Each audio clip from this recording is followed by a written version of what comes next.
Hello, everyone. Lynn! Hello, Ralph. Hi, Lynn. Gotcha. What's new? Hopefully those lemon crullers.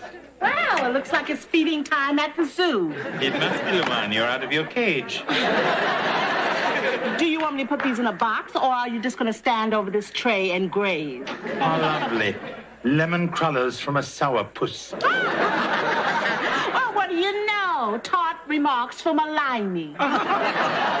You two, you're better than the Roadrunner and the Coyote. Here you are, Lynn. Thank you. Oh, come over here.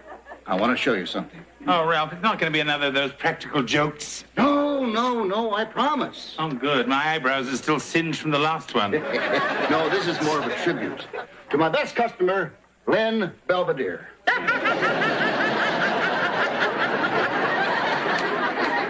And they say sophisticated humor is dead.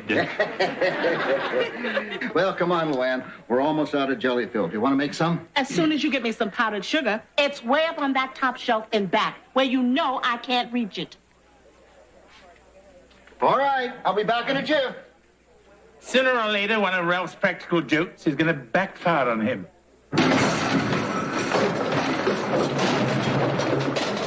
Maybe sooner than we think. The death of Ralph Del Vecchio. He will be missed by all of us here today, especially his loyal customers.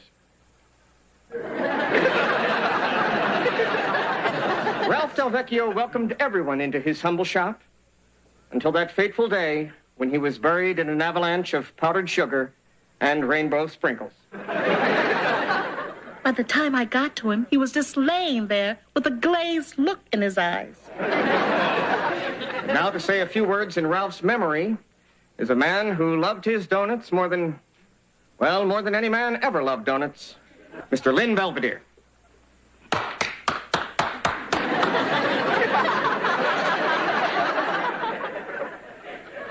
In honor of Ralph's memory, I have written a poem. It is called Ode to the Donut Man. The donut man has gone away, only crumbs left on the tray. The deep fat fryer is silent and still.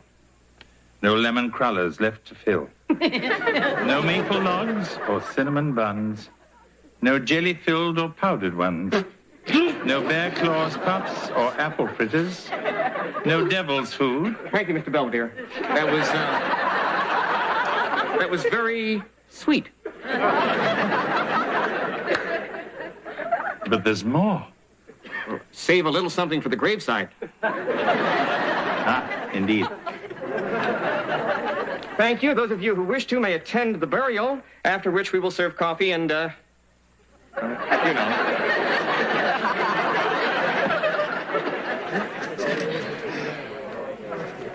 Mr. Belvedere, that was lovely. Yeah, real food for thought. Well, Lynn, that was some send-off you gave old Ralph. I never knew you could speak that way. You mean in verse? No, with your mouth empty. Well, at least Ralph is in a better place. Obviously. You're not there.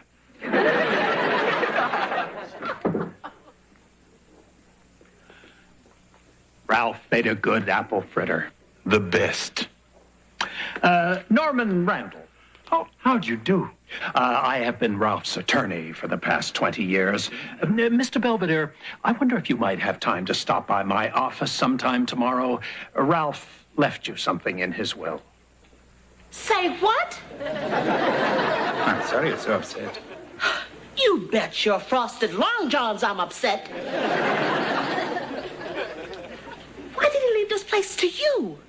Perhaps because I have a head for donuts. Yeah, with a great big hole in it. A view for the road on the house. You trying to fix a ticket or just run us out of business? You've been on my back ever since I took over. Well, look at you. You stroll in here late, you give away half our merchandise, and you eat what's left. I have two words for you. Make donuts. You don't want to hear the two words I have for you. You are the most difficult, exasperating, contentious. Hello. Belvedere, Luann. Yeah, we stopped by to see how things are going. Plus, Heather threatened to make breakfast again. Oh, everything's just fine, fine. Well, then why are the veins in your neck bulging out? They're trying to keep up with the rest of him. Yeah, you sure spent a little time down here. Why don't you go home? No, there are certain things I have to take care of. They've been taken care of are the 4 basic food groups: fried, glazed, powdered, and sprinkled. Yeah. Here, have some of my special double chocolate donuts. Come on, you can eat them on the way to school. What do I owe you? Oh, no charge. We'll just put them on Ronald McDonald's tab. Hey, thanks, big guy. Now who's giving away the store? That's different. They're my donuts. My donuts. My donut store. My donuts. My butt. That's it. I've had enough of your sass. You got that right. I quit. Oh, no. You're fired. I can run this place very well by myself, thank you. You're welcome. You know what Luann did today? She quit. How did you know? Word gets around. If I never see that woman again, it'll be too soon. Okay, who wants hot apple pie?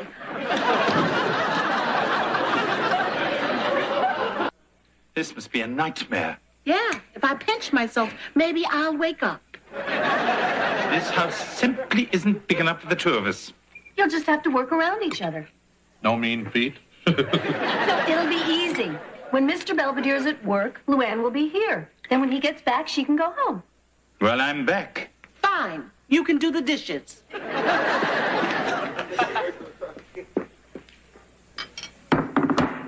You sure made a lot of food. Breakfast is the most important meal of the day. Why is that? Because I said so. Morning. All right. Good morning. Leslie, get that plastic vomit off my plate. Those are cheese grits. Oh, well, I just wanted a root beer. Root beer? Is that the kind of breakfast you let your daughter have? You know, Heather, she's right. You should sit down and have a balanced meal. Well, I'll see you tonight. Bye. And where do you think you're going? Oh, to court. I have to argue a case. Not on an empty stomach, you're not. Oh, Luann. Don't all Luann me. You just got finished telling her to have a balanced meal. Now, was that a bunch of hooey or what?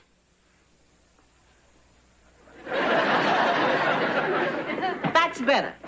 And if the judge gives you a hard time, just tell him to call me. Okay, let's dig in. Hold it. Don't you want to say something first? No belching? Don't you want to say thank you? Oh, thank you, Luann. Not to me, to him. Okay, who wants to say grace? Hey, I got all day. Come on, Dracula. Suck her veins dry. What are you doing out of bed? Watching Shakespeare Theater.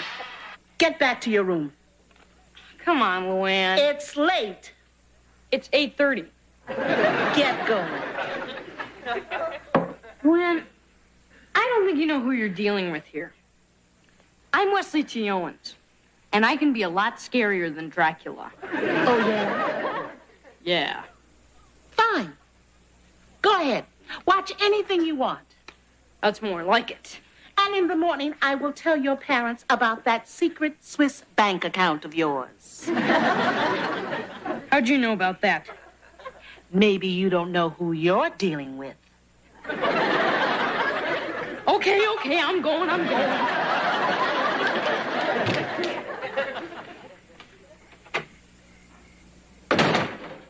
Good evening. It was till you arrived. Ah, it's awfully quiet. Have you killed everyone? No. I worked them, fed them, and put them to bed. Oh, come now. You expect me to believe that after one day you've managed to control this family? Oh, impossible. And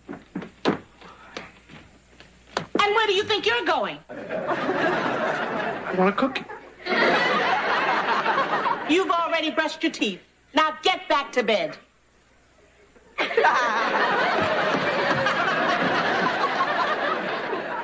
So where have you been? Cleaning up that mess you made at the donut shop? For your information, I was hiring your replacement. Just one? I did the work of 3. Yes. Larry, Moe, and Curly.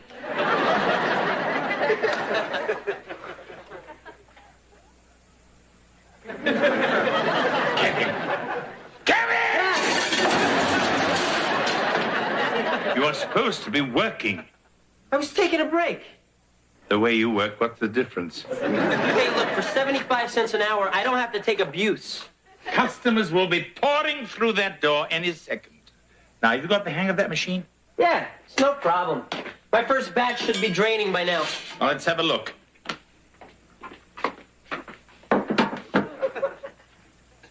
What's this? To eat or to sit on? You said you wanted a variety. I expected more of you, Kevin. What about all that experience with Mr. Clucks? But that was night frying. This is day frying. They're completely different. I think the only thing that's fried is your brain. Hey, will you lighten up? That was my first donut. Later on, I got much better. Oh, yes, much improved. What do we do with that? Well, we can put jelly in it. It's easy. Look, you just take this, you stick it in the donut, and squeeze.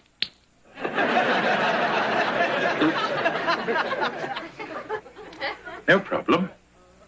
Hey, I didn't want to waste a napkin. well, let's forget about the jelly filling. What these donuts really need are some sprinkles.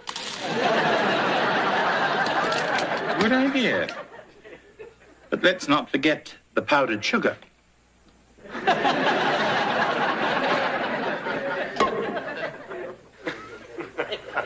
Or the whipped cream.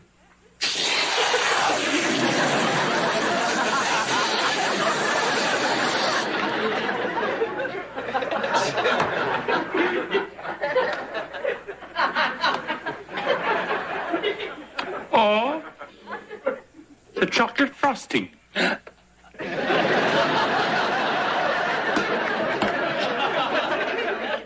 You know, Kevin, you look much better than your donuts. Very funny. Good morning, officer.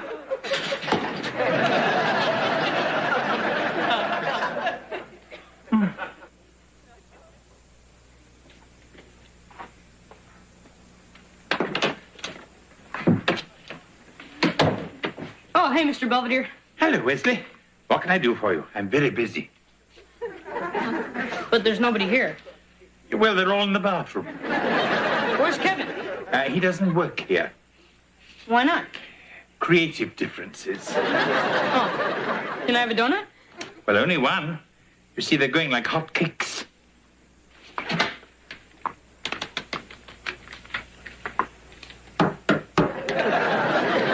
Spot could use this as a chew bone. Wesley, if you come here to make my life miserable, you're succeeding. Yeah, my life's pretty miserable, too, thanks to Luann. Well, I suppose there's good in everyone.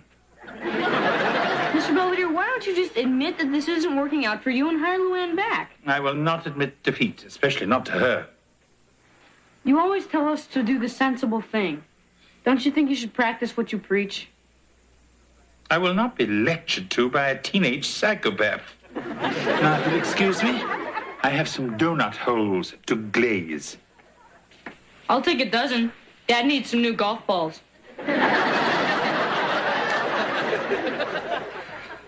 Okay, Luann. I finished cleaning my room. It's about time. What are you reading? Modern Donut. I'm just trying to keep up with my trade. Is that okay with you? Yeah, it's fine. Good. Now go sweep the patio. Well, theoretically. Isn't that why we're paying you? Are you whining again? Well, I finished mowing the lawn. Of course, first I had to shovel off the snow. Did you trim the edges? Oh, come on, Luann, don't make me work anymore. Well, I'm going to the mall. See ya. Hold it. What's underneath that coat? Huh? Come on, let's see.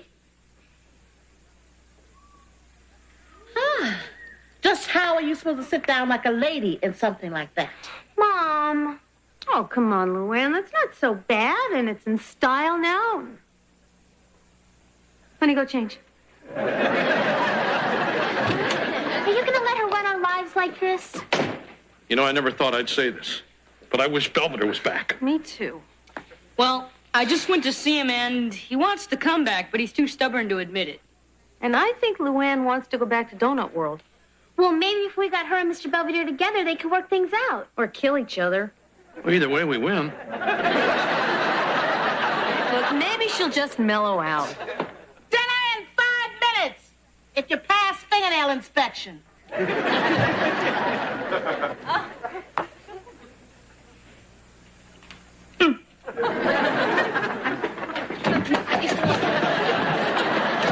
Oh, nice of you to drop by. It wasn't my idea. They said they were taking me bowling. They told me that once. Then they dumped me in the country. Too bad you found your way back. I bet they wish they had me back now. Oh, I'm doing the best I can. Well, so am I, but these donuts just sit here growing stale. What am I doing wrong? That's simple. You're making them instead of eating them. What? You lost your best customer. Him. Well, it was much more fun over that side of the counter. And I'd rather fry donuts anytime than to put up with those fools. I scaled Everest. I've swum the English Channel. Why can't I make a donut? 'Cause you never learned how. I did. Donuts are my life. Well, you'd think they'd be mine, too. After all, you are what you eat. Hi there. Why, hello, Mr. Randall. What brings you here? I just came by to see how you both were doing. Miserable. Good. I think someone would like to speak to you. Oh, hi, Len. Hi, Luann. Why, it's Ralph. I bet you didn't expect to see me again. In case you were wondering, I'm still dead. And this is my video will. Video will?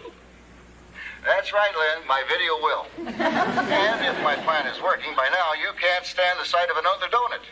Yes, you might say I've had my fill. Because you were eating too many of them. And I care for you. And I care for you, too, Luann. Yeah, right.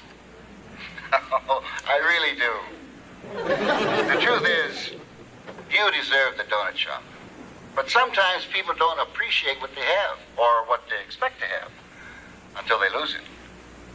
So, are you two with me so far? It's really quite simple. I hereby bequeath 90% of Beaver Falls Donut World to Luann Braxton.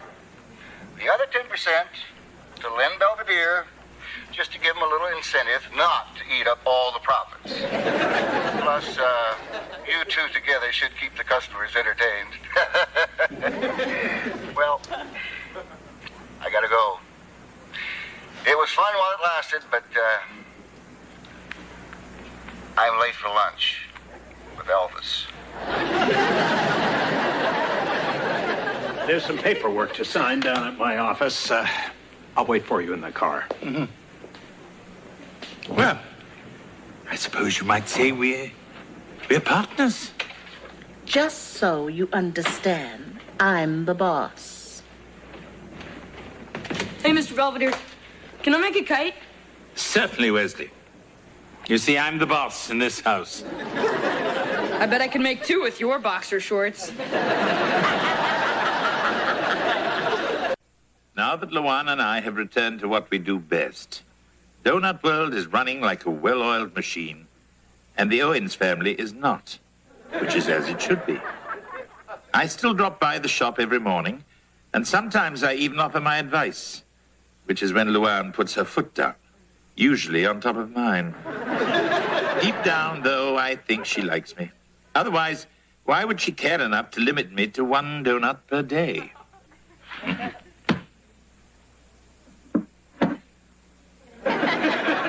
Then again.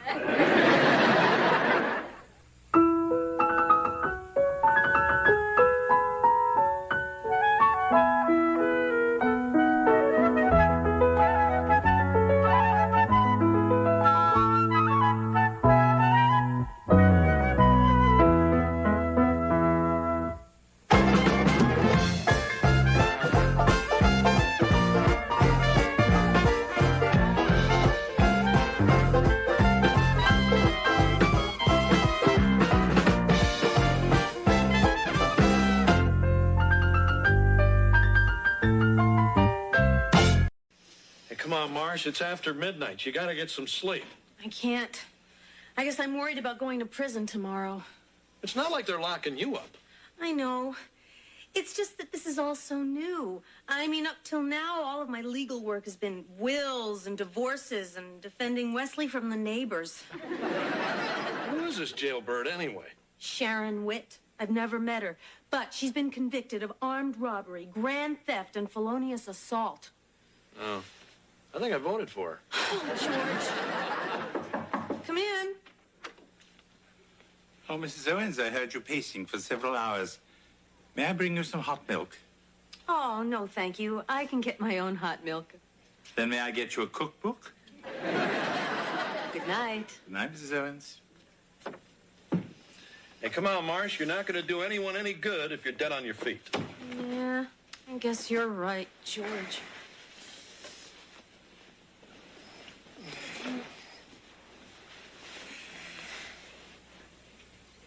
Sweetie pie?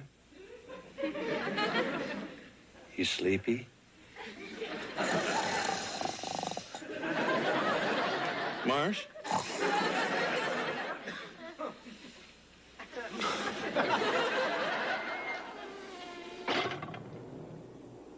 You're the third lawyer they assigned to this wacko. But maybe you'll stick. I got a feeling she's gonna like you. What do you mean? Oh, you'll see. You got half an hour. Holler if she tries to cut you. I know how to reason with these broads.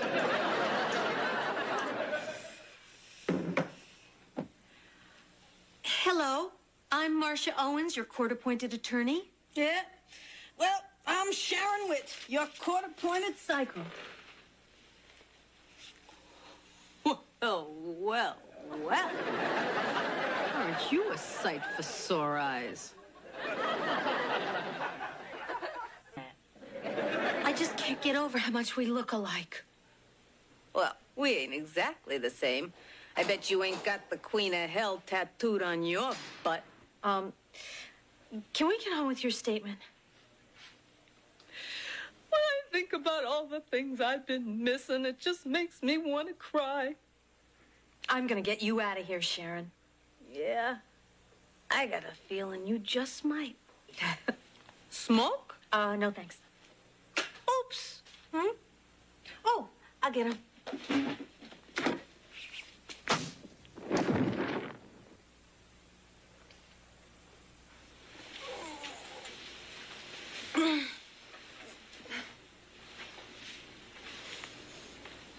What? How did I get... Ooh. Oh. Okay, you dames can bunk with Sleeping Beauty. Hey, Witt, you got company. Am I glad you're back? Something terrible has happened. Tell me about it. The latrine backed up in cell block D. Meet your new roommates. No, you don't understand. I'm not Sharon Witt. I'm Marcia Owens. And I'm Sigourney Weaver. No, Sharon hit me. She knocked me out, and she stole everything. Even my suede boots. Nice try, Witt. No, I'm telling you, I don't belong here. Oh, no, I wouldn't try to con you. I'm a lawyer.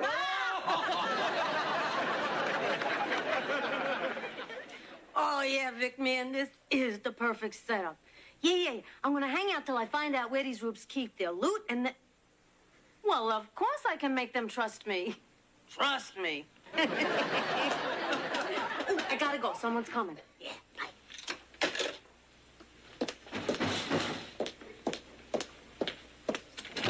Oh, thanks. Here's some of the tools I'm gonna need. Oh? Yeah, I'm gonna help repair the garage, don't you remember? Oh, yeah, right. The repairman. Oh, I'm gonna grab a sandwich. Well, I'm gonna grab a little something myself. Oh! Well, I think you're getting a little bony down there, Sonny. I think you should be eating more. Sonny? Don't you get tired of me calling you by your usual name? I like Kevin. Well, Kevin it is, Kevin. Yeah, well, listen, Dad's gonna be home any minute, so just tell him I'm upstairs.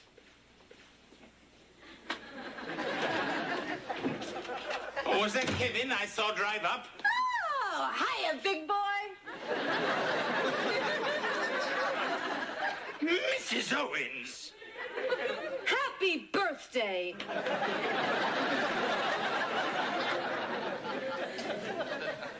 Kevin, Wesley, Heather, that guy in the big sweater, whoever he is.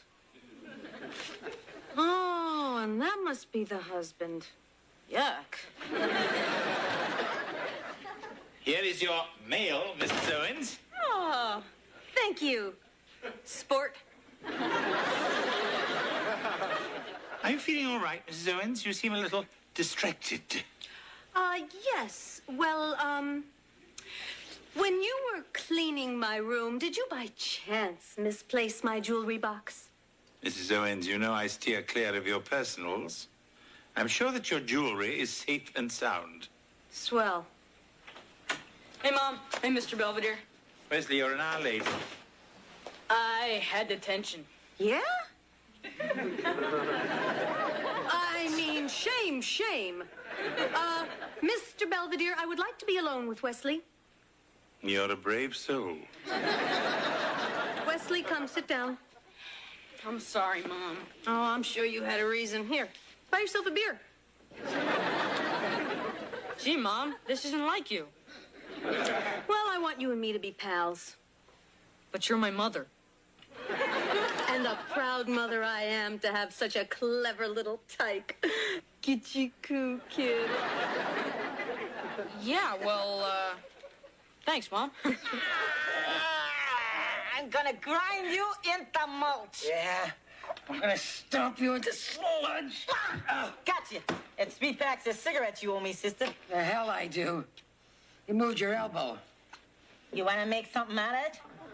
I got a better idea. Let's play blackjack. No way.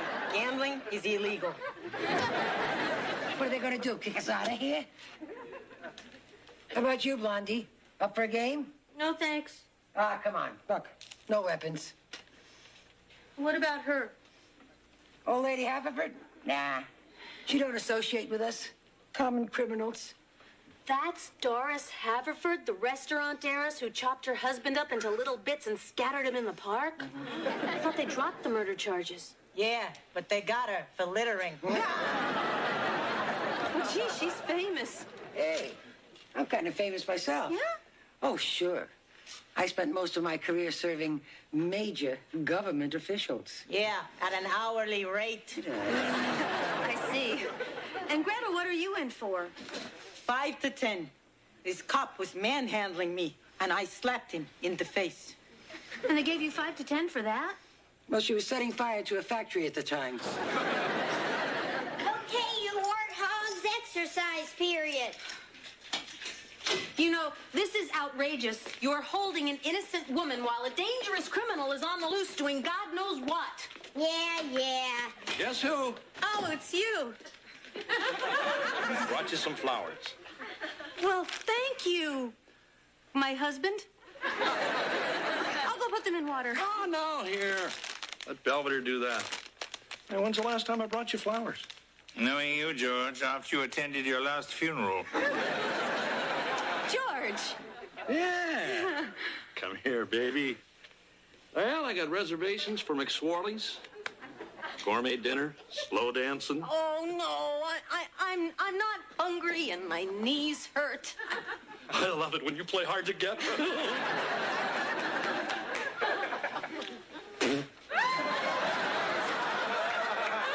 I am Marcia Owens. Why won't you believe me? Get off it. Anyone who returns kickoffs like you ain't no sissy housewife. I am a lawyer, and I also happen to jog a lot. Boy, what a game. We really mauled them.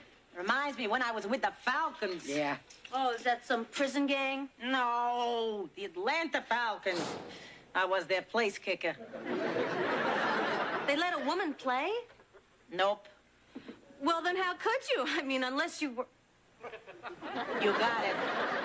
You were a man? You want to see my scars? I gotta get out of here!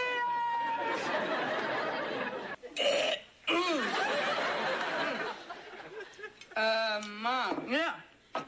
Some friends and I wanted to go to the video arcade after school. Is that okay? Sure. Just be back before the bars close.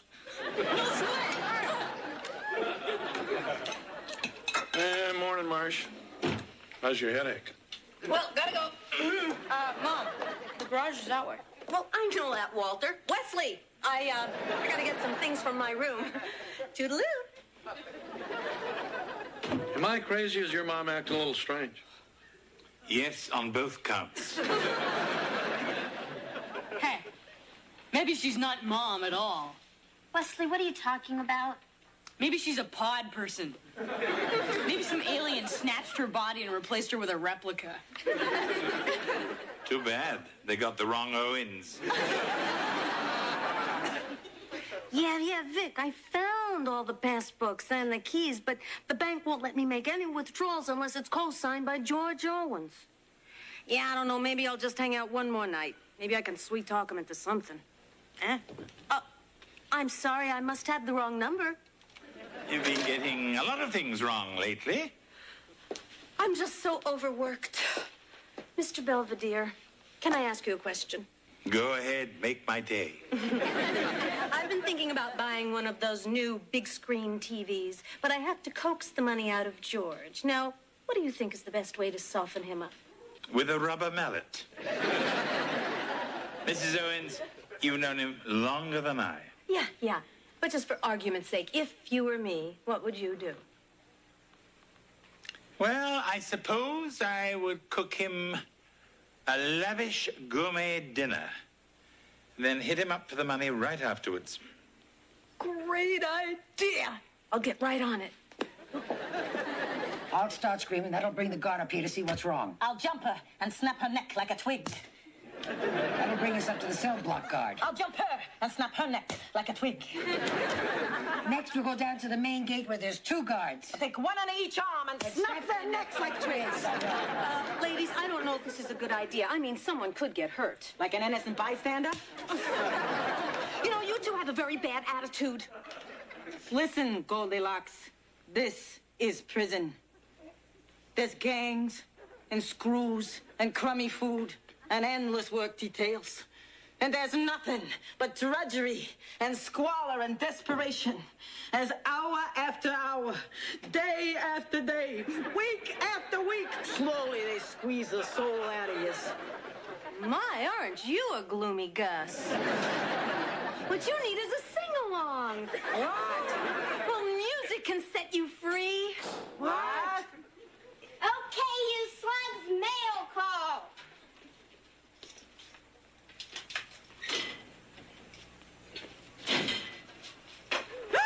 Look out! She has a comb! Do exactly as I say, and no one gets hurt. What do you want? I want to be set free. I want her to sing. Well, any special requests? Yeah. Sing do, re, mi. But one false note and Murphy's history. Sing, lady, sing.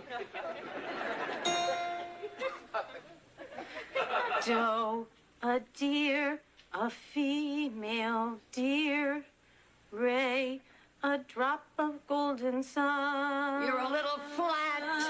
Me, a name I call myself. Fa, a long, long way to run. So, a needle pulling thread. La, a note to follow. So, tea, a drink with jam and bread. That will bring us back to dough.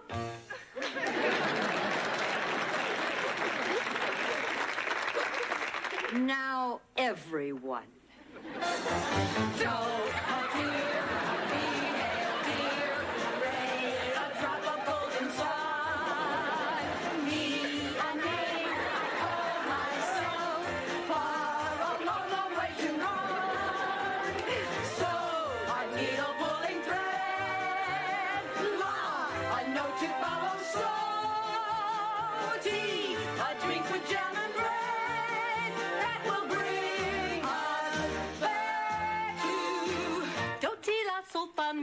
radio. Soldier!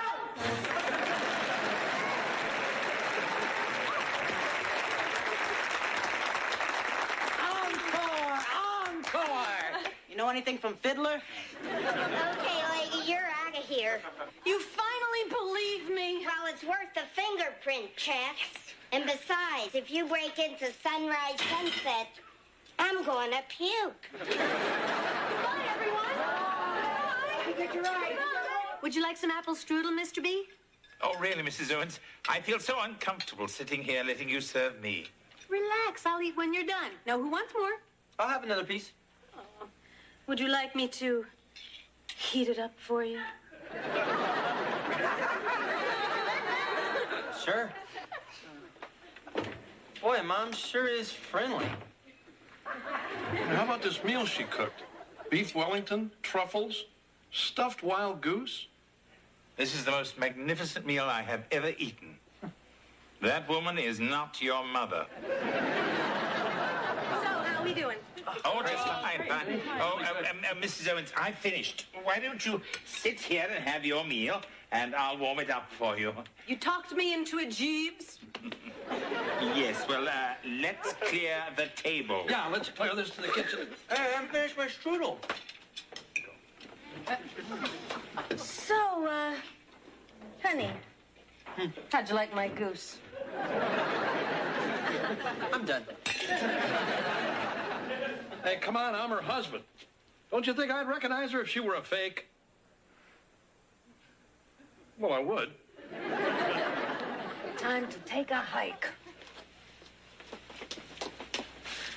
Okay, so for once in her life, she cooked a good meal. What other evidence do we have she's not your mother? She paid me for getting detention. She taught me how to rob an armored truck. She pinched me on the tush. She kissed me on the mouth. Finally, safe and sound. Well, whoever she is, she's out of her mind. There she is. Oh, George. Freeze, lady. You got some explaining to do. What's going on? All right, who are you and what have you done with my mother? Oh, Kevin, I am your mother. Don't touch me, you tramp. What did you call me? George! Don't George me, lady. You know, now that I got a really good look at you, it's obvious you're not my wife. You should never have cooked us a gourmet dinner. But I didn't cook any... She must have come here. Who? Sharon Witt, my client. She looks just like me. She knocked me out. She stole all my things, and she must have used my keys to come in here. You expect us to believe that? It's impossible. Not really. There are 5 billion people in this world. It's quite possible that every one of us has a double somewhere. Right. And mine just happens to be a psychopath. You know what I think? I think you're the psychopath. Yeah, you're not our mom. You're not my wife. I am your wife. I am your mom. I am your wife. I am your mom. I am your wife. I am your wife. Marge. I am your mom. Are you all right, Mrs. Owens? What? What are you all staring at? You were yelling in your sleep. I had the most amazing dream. And you were in it. And you, and you, and you, and you. I was trapped in prison, and I kept saying, I want to go home. And they sent me home. I think. That's great, Mom. Oh, good luck today, honey.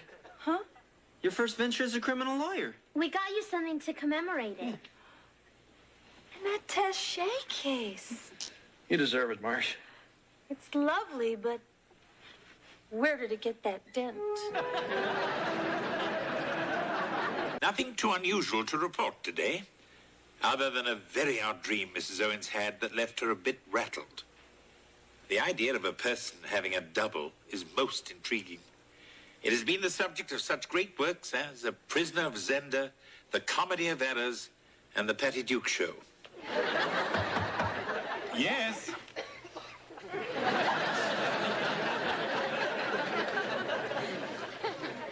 Your shift is up, Lynn. You can go out and play. Excuse me.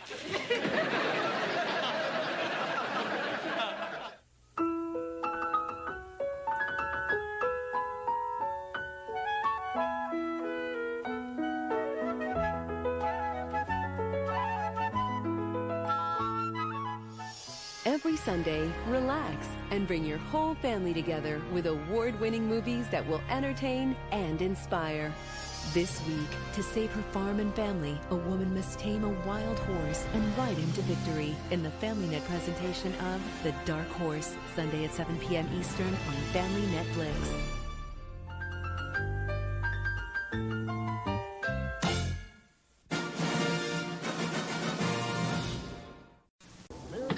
Fashion Design 203. History and Survey of Women's Undergarments. 8 a.m. 8 a.m.? They must be trying to keep out the riffraff.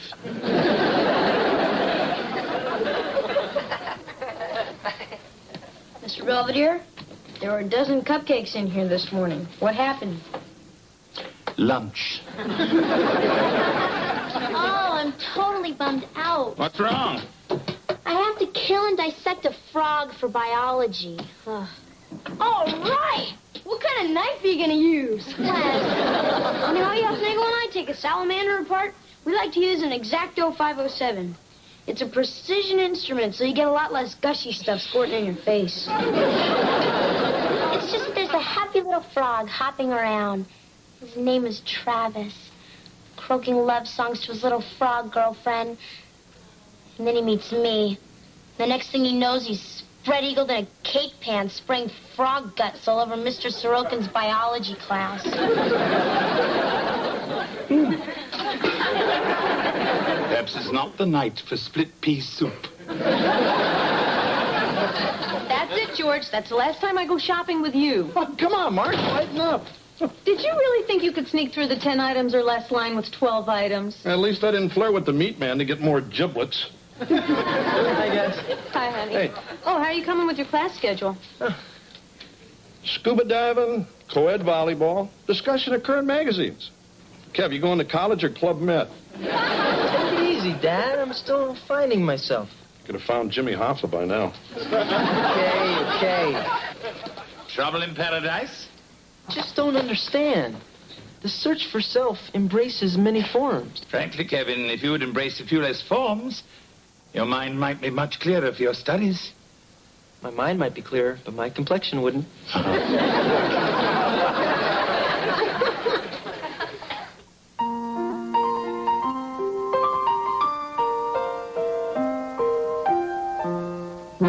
Streaks on the china never mattered before. Who cares when you drop kicked your jacket as you came through the door? No one glared. According to our new arrival, life is more than mere survival, and we just might live a good life yet.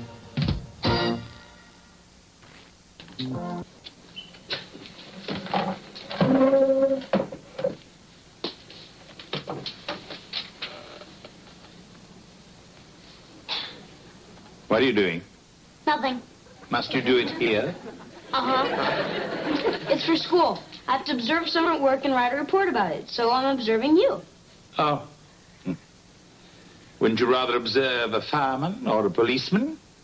I would, but I'm wanted by both. Good point. Well, you haven't written anything yet. You haven't done anything yet. Mr. Belvedere, could you iron this for me, please? Cake pleats are murder. Oh, now, really, Heather, I'm not your personal valet. We agreed that you were old enough now to... Ah, very well. Oh, thank you.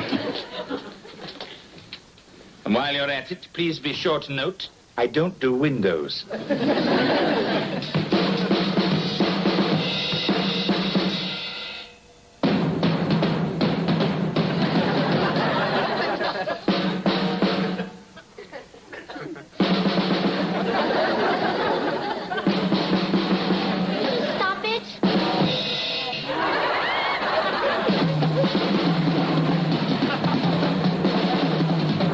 What's up? Hey, Dad.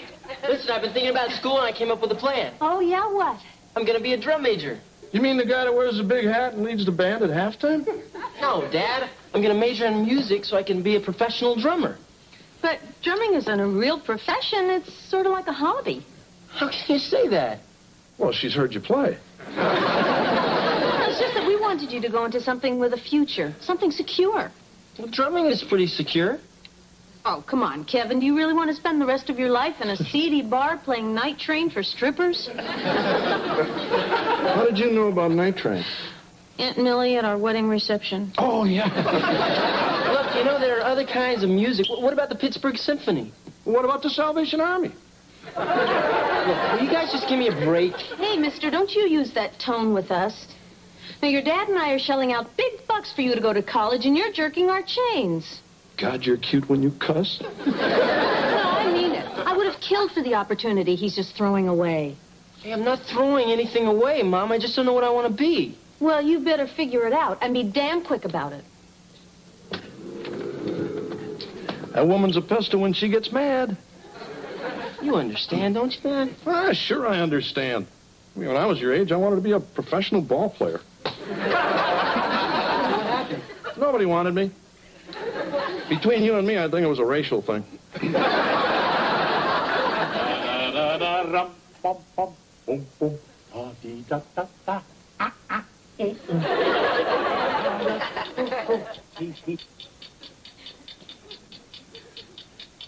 Why do I feel like I'm on 60 Minutes? Do you realize it took you 5 minutes to dust the mantle and the knickknacks are still dirty? My, quite the little slave driver, aren't we? Here, drive this. I got bored just watching you, so I figured out a way for you to do your job better and faster. All right, since it's for school. I broke your day down into hours and minutes and figured out how you can make the most of your time. All right, let's see. 5:30 a.m. to 5:35 a.m., set table and make breakfast. 5:35 a.m. to 5:36 a.m., eat breakfast. Wesley, this is a 20-hour work schedule. You've only left me 4 hours a night for sleep. What's wrong with that? I am a housekeeper, not robo-maid. Hey, where are you going? Upstairs for a nap. My gears are beginning to grind. Got any goosey loosies? Fish. Mom, Dad, I have to tell you something. What, honey? Well, I've made a decision. I don't care what you say, I don't care what the teacher says, and I don't care what the principal says. I'm not going to kill Travis and rip his guts out. You're not? No, and you can't make me. Who the hell is Travis? Bye, guys. Hey, Kev. Where are you going all dressed up? I thought you had to work at Mr. Cluck's tonight. Yeah, I do. I mean, I did. Tonight's my last night, and the guys are throwing me a goodbye party. You quit Mr. Cluck's? I sure did. But I thought you loved that job. Yeah, aren't you the one that called deep fat frying a spiritual adventure? That was before. Before what? Mom, Dad, I thought long and hard about what you said, and I did a little research. Medicine is the field of the future. So I quit my job at Mr. Cluck's and got a job at College Hospital as an orderly. You did? Yeah. I mean, I know it's at the bottom of the ladder, but at least I'll be working in my future field. Kevin, are you going to be a doctor? No. I'm going to be a nurse.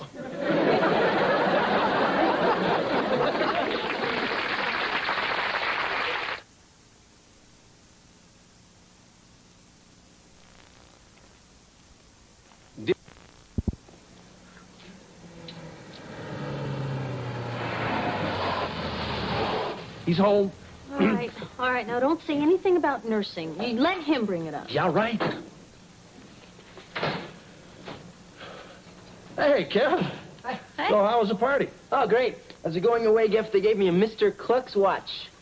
See, the little beak goes around. Very elegant. So, Kev, you rushed out of here so quickly, we really didn't get a chance to talk. About what? Oh, I don't know. Sports, movies, you being a nurse. Yeah, isn't it great? I mean, people always need medical help, and I'll be able to find a job anywhere in the world. Yeah, well, there's crime all over the world. You could be a cop. Yeah. Or a fireman. They help people, and they even get to take their dogs to work. What's wrong with being a nurse? Oh, Nothing really, honey. It's just that we've never heard you talk like this before. Well, that's because you've never made me figure out my future before. Thanks, Mom. Thanks, Mom.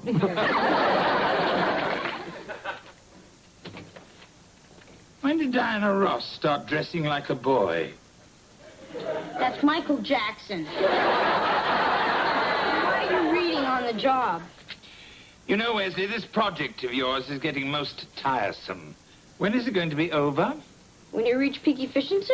Hey, it's Belvedere. Hey, Lex. Hi, Heather. What have you got there? Frog legs. So you went through with the dissection? Nope, I bought them at a French restaurant. I don't understand. Well, I figured I could take them to class, tell Mr. Sorokin that I dissected Travis at home, and somehow the rest of them just dragged away. Very creative. But how are you going to explain the breading? Skin condition? Nice try, but I don't think your teacher will buy it. Have a snack.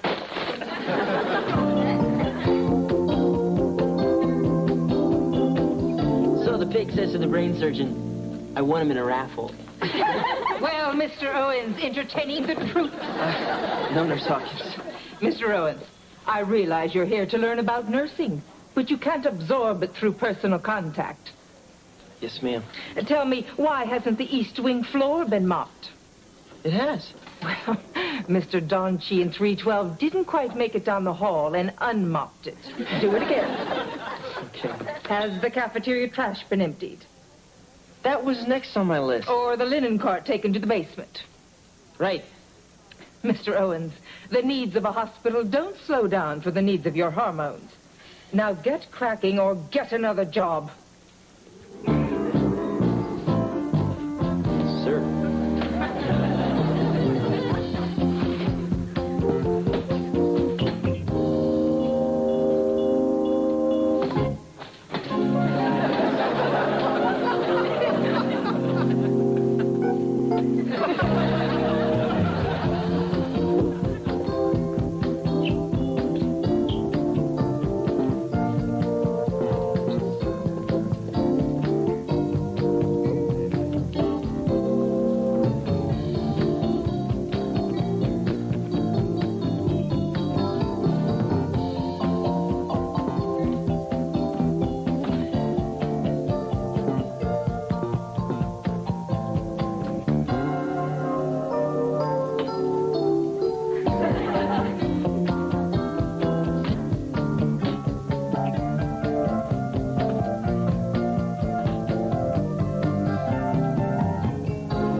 Sitting down on the job again, Mr. Belvedere? Another stunt like this, and I'll sit on you. Okay. I was just trying to help you be more efficient. I don't need your help, and from now on, the whole project is cancelled, school or not. Gee, sorry, Mr. Belvedere. I didn't mean to be so rough on you. Just thought I could prove that you can teach an old dog new tricks. Just a moment. Who are you calling an old dog? I didn't mean old exactly. Well, then what did you mean? Tired? Antiquated? Over the hill? Isn't that good? Where's that work schedule you made? You tore it up. Yeah, well, make out another, and this time don't spare the housekeeper. Well, go on. You're wasting valuable work time. Old dog, indeed.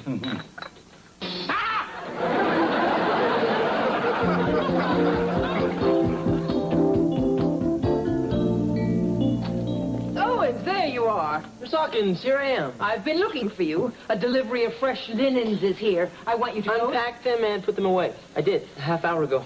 Good. Then you're free to go to the west corridor. Mop it down and re-wax it. Done. Oh. Well, there's still 30 minutes before the end of your shift. You could go to the third floor waiting room. Change the bottle in the water cooler. I did that during my lunch. Ah, I see. Very well. Carry on. I'd love to. But I don't have time.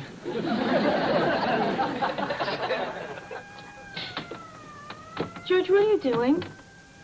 I'm watching a rerun of Marcus Welby. Every time he talks to his nurse Consuela, I see Kevin's head on top of her body. It ain't pretty.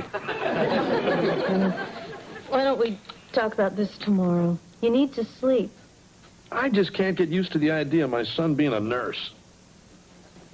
Hey, big guy, what are you still doing up? Oh, just keeping to my appointed rounds. I don't want to get behind. Well, it's midnight. Can't you do some of that stuff tomorrow? Oh, certainly not. There's more than enough time to wash the windows and change the beds. But the kids are in them. I don't make the schedule. I just work here. Hi, guys. Hi, honey. Oh, hey, Kev. Still burning the midnight oil, huh? Yeah, you're not kidding. Well, I'm just gonna grab a glass of milk and hit the books. You've been working a lot of extra hours lately, haven't you? Yeah, but I better get used to it. Hey, don't you think it's time you call this off? What? Hey, look, Kev, we all know you're not going to be a nurse. Yes, I am. I don't know why it's so hard for you to understand.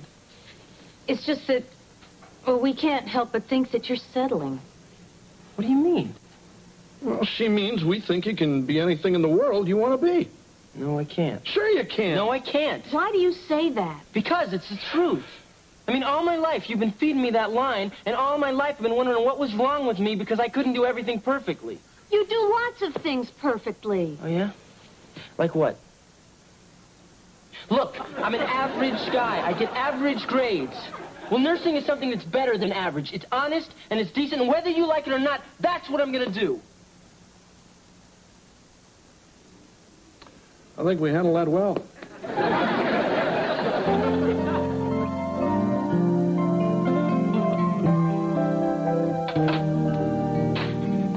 Almost finished, Owen. Oh, yeah. Just finished putting away the last of the syringes. Oh, really? Where'd you stick them? Oh, look, I know I've been pretty rough on you these last 2 weeks, but it's only because I wanted to know if you were serious about nursing. And I think you are. In fact, you'll make a damn fine nurse. Well, thank you, Nurse Hawkins. It's Letitia. I'm in the book.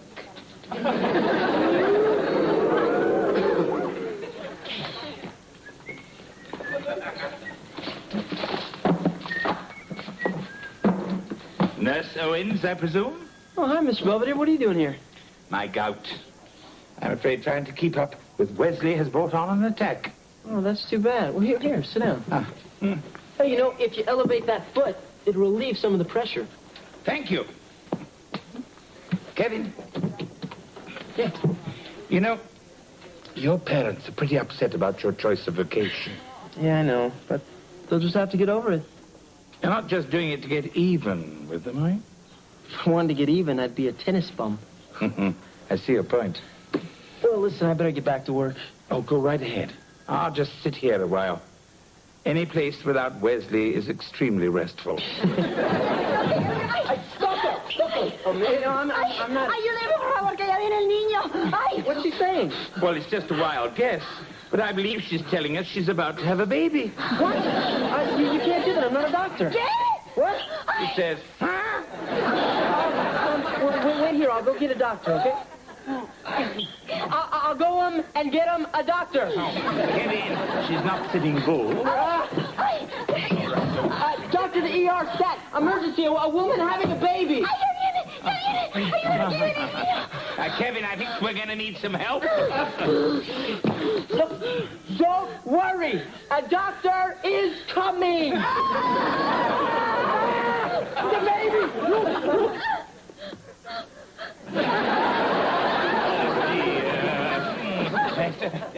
No, not him! Her!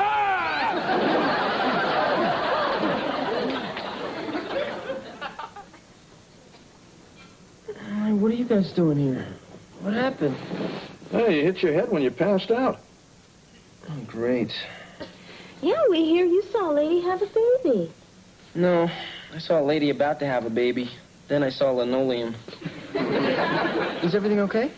Yeah, I guess Belvedere had pretty much delivered the baby by the time the doctor got there. Yeah, and the lady was so grateful, she named her son Belvedere. Well, I better get back to work. No. You're, pretty serious about this, aren't you? Yeah. Then we're with you all the way. Huh?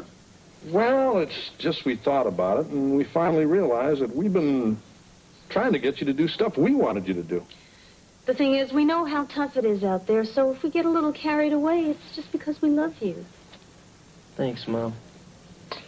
So if you want to be a nurse, it's okay with us. In fact, we don't even care if you want to become an Avon lady. Or a fuller brush man. You know what I mean. Splendid. Now that we've got Kevin's future settled, could we all get some sleep? Oh, Miss Belvedere, how you doing? Not half as well as I'll be doing after visiting hours are over. Okay. We don't have to have a hospital fall on us. Come on, Marsh, let's get the car. Night, Dad. Mr. Belvedere, would it be okay if the kids said goodbye before we left? No. Absolutely. Delighted to see you. Come over here. How you feeling, Mr. Belvedere? Well, dear, frankly, I felt better. Here, I brought you a present from the vending machine. A Zagnut. How nice. Well, how did everything go in biology class? I got an F. What happened? I tried to set Travis free, except that he got loose in the classroom and started hopping around. Then Angela saw him and freaked. She tripped over a desk, fell on him, and squashed him. Did Angela get an F, too? No, she managed to scrape enough of Travis off of her jacket to get a C. Oh. Well, I better get going. You take care of yourself, Mr. Belvedere. Thank you, dear. Look, I'm sorry you're in here. I guess it's all my fault. Oh, nonsense. It's my fault entirely. I shouldn't have tried to follow that crazy work schedule. Yeah, that. I'm sorry I cost you a grade by not finishing your school assignment. You didn't cost me anything. Actually, I won $5. Oh, how's that? See, this wasn't really a homework assignment. It was more of a bet that I made with Howie Heffnagel. It was. Howie said that his housekeeper could do more in 24 hours than you could, so I bet him. I wonder if I could commit murder by pleading insanity. You can't get out of bed. You're in one of those hospital gowns. Yeah, well, that makes two of us that better watch our backsides, eh?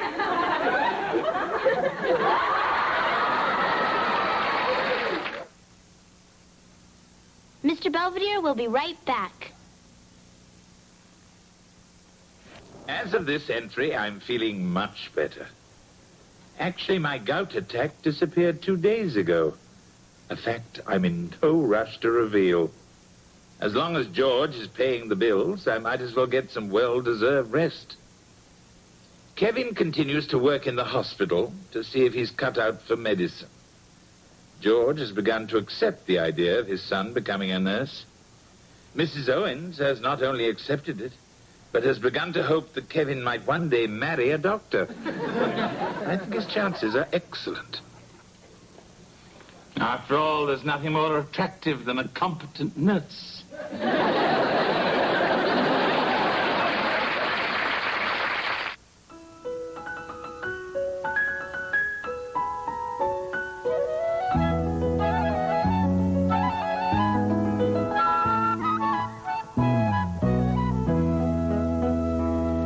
Next Friday, it's fun and games. I call. 2 pair. 3 of a kind. Full house, I win. Now you both have to take off your shirts. But not for everyone. Hide me. Super City Talent Show. Mr. Belvedere. I'm Ted Koppel. Later on Nightline, a tiny Indiana town with a high school basketball team battling all the odds to get to the state championship. Not the movie, the real thing. With a new wife came unplanned parenthood and a lot of getting...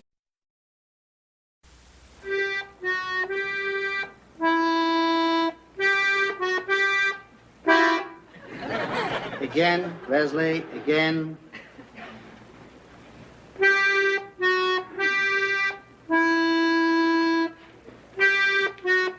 Tempo, Leslie, tempo. Da-da-da-da, da-da-da-da. Do that.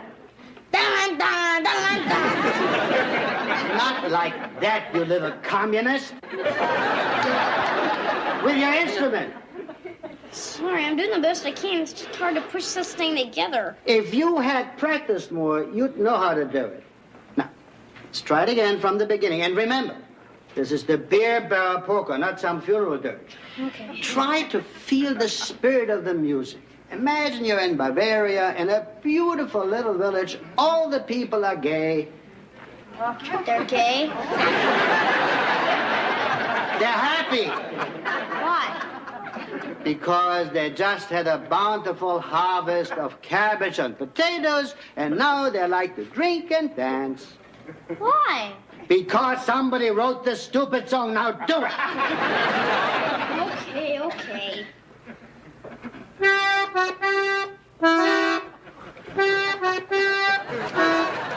Something the matter, Belvedere? Oh, no, nothing at all, George. Good. Anyway, there's fresh coffee here. And if I'm needed for anything, I'll be down in the basement. Oh, sure. Take the coward's way out. I was going down there anyway. You had to do what? I don't know. But if you're going to yell at me, yell louder. I can still hear him. Hey, this is all your fault. My fault? I encouraged him to take up music, not the accordion. That was your idea. Hey, I took him to a ball game. How was I supposed to know Dick Contino was going to play the national anthem? Hey, I think there's a storm coming. The Huffnagel's dog is yelping and running around in circles. Oh, it's Wednesday. Hey, don't make fun of your brother. Well, how long is he going to be doing that? I got to study. His lessons only last an hour. And it's already been 7 whole minutes. F sharp, Wesley, F sharp. Close. Keep making with this monkey business and don't practice correctly. You're wasting your time and mine. Sorry, Mr. Zabriskie. Don't be sorry. Be good. All right. One more time, beer barrel polka. This time, we'll take it a little slower, all right? Ready? And.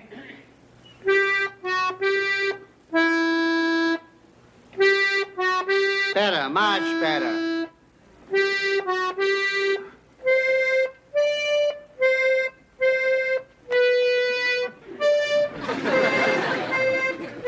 How's that, Mr. Zabriskie? Too slow?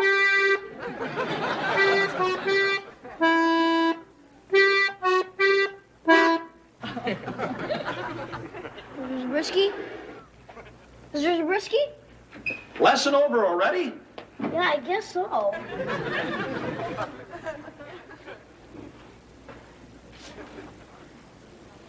Belvedere! Bible with no success. It isn't polite to stare. Come on, don't do that. Sorry, George. The paramedic said we did everything we could. We? You did everything. I just stood doing nothing. Oh, that's not true.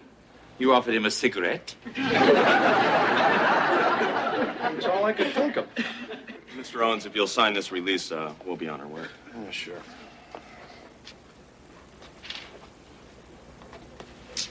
Thanks. So you tip these guys or what? I don't think so. I knew that. Relax, George. Relax. Mr. Music just croaks in my living room, and I'm supposed to have a party? Sorry.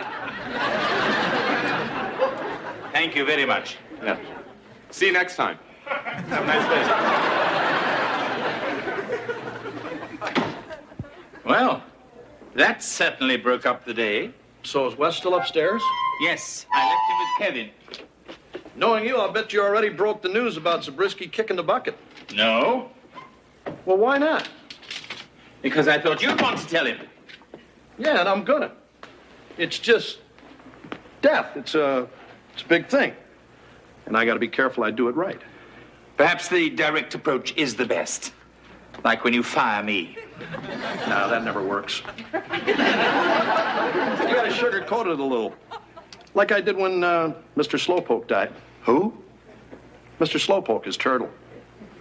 I mean, I just didn't go up and say, hey, Wes, I ran over your little pal with the lawnmower. First, I sat him down, had some ice cream and cookies, and We joked around a little. Then I told him. Hey, Dad. Is it okay? Yeah, hey, sure. Come on, guys. Calm down. Where's Mr. Zabriskie? Hey, champ, what say we head to the kitchen, have some ice cream and chocolate chip cookies, huh? Dead, huh? Yeah, he is. How come he died? Well, he was no spring chicken. I guess the old squeeze box kind of gave out. You know what I mean? Yeah, I think. I'm in heaven. You're not the only one. Look, I got high heels. They're just for the one dance. I need him because of Wayne. He's my date. He's 6'4". They're not sure when he's going to stop growing, but right now, he is real cute. My accordion teacher died. Mr. Zabriskie? Yeah, the squeeze box gave out. Heart attack, Mrs. Owens. Oh, when did it happen? Right in the middle of the beer barrel polka. It happened during his lesson? Yep, right there. Honey, are you okay? Yeah, I guess. Do you want to talk about it? Not really. Well, we're right here, pal, just in case you change your mind. Thanks. I think I just want to go to my room now, okay? Yeah, good idea. You go up and rest, and later on, we'll go ice cream and turtle shopping. God, I'm bad at this. Come on, will ya? I got stuff to do. Just say what you're supposed to say. Heather, your date's here. Just a minute. Oh, hi, Wayne. Hi. Heaven. Hi. Gee, Wayne, I hope you haven't been waiting too long. You are a little early, but that's okay. It'll give us more time to dance. Great. Well, come on, Kevin, dance with me. Huh? Well, they're going to be playing a lot of soul stuff, and I need to practice in these things. I don't know. You never... Come on, Kevin. Mom made you take all those lessons. Won't you help me, please? All right, all right. And just follow me, okay? Okay. 1, 2, 3. 1, 2, 3. Da da da da da da da da da da da da da. Got a little carried away. Sure. Da da da da da.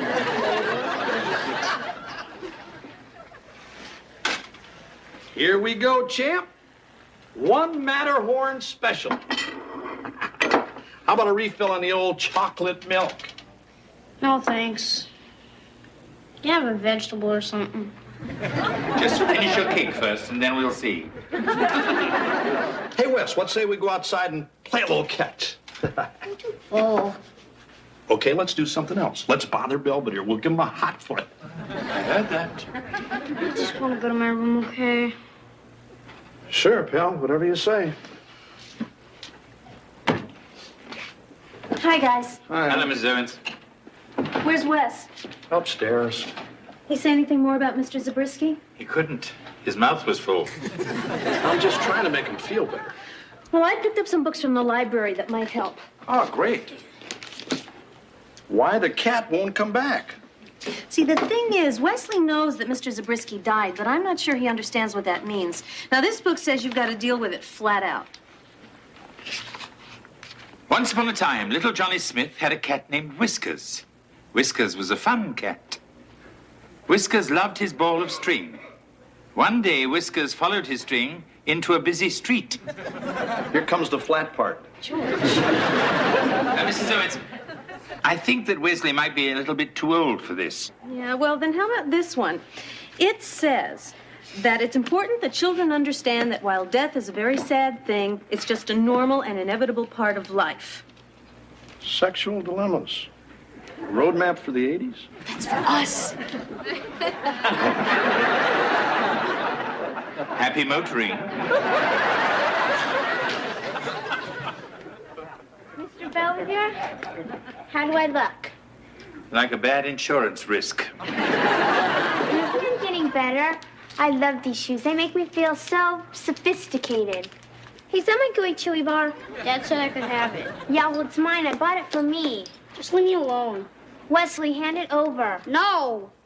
Hey, just because something happens to your teacher doesn't mean you get to have everything. Ow! Oh, Heather, are you all right? Yeah, I'm fine. I'm sorry. I won't do it again. I promise. Wesley, what are you talking about? I made her fall. What? I wish something bad would happen to Heather. Just like I wish something bad would happen to Mr. Zabriskie. Except he died. I think this is yours.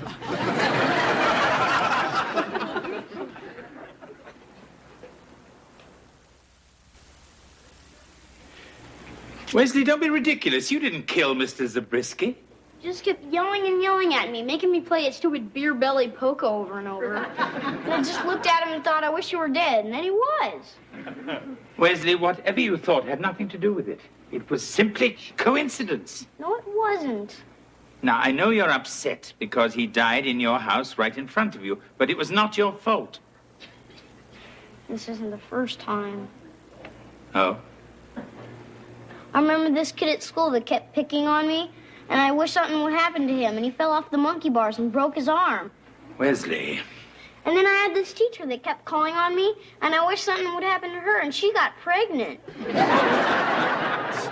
Wesley, I'm certain you had nothing to do with that. I got the power. Wesley, we're in Beaver Falls, not the Twilight Zone. You're obviously distraught, and I think you should talk to your parents. Don't tell Mom and Dad.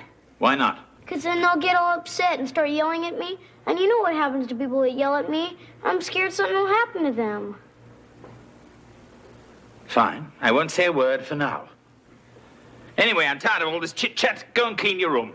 I already cleaned it. The ceiling? And when you're finished with that, you can vacuum the stairs and go weed my garden. Hey, you're just trying to make me mad on purpose. Well, we are getting smart, you snotty little dish rag. You can't call me that. I can call you anything I choose, and what's more, we're having liver and onions for dinner, so there. Oh, yeah? Wesley, you seem to be rather angry with me, and I appear to be all right. Yeah, I guess so. In fact, I feel wonderful. Excuse me.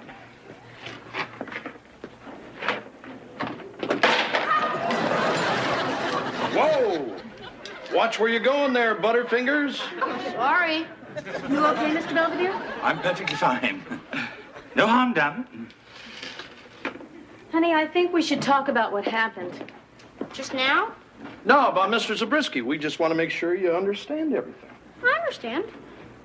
Honey, when I was just about your age, my grandma Pearl died. When I would go into her kitchen and she wasn't there, I'd get very sad. Do you know what made me feel better? Just remembering her when she was alive. Remembering the cookies she baked and the smell of her apron and all the good times we had together.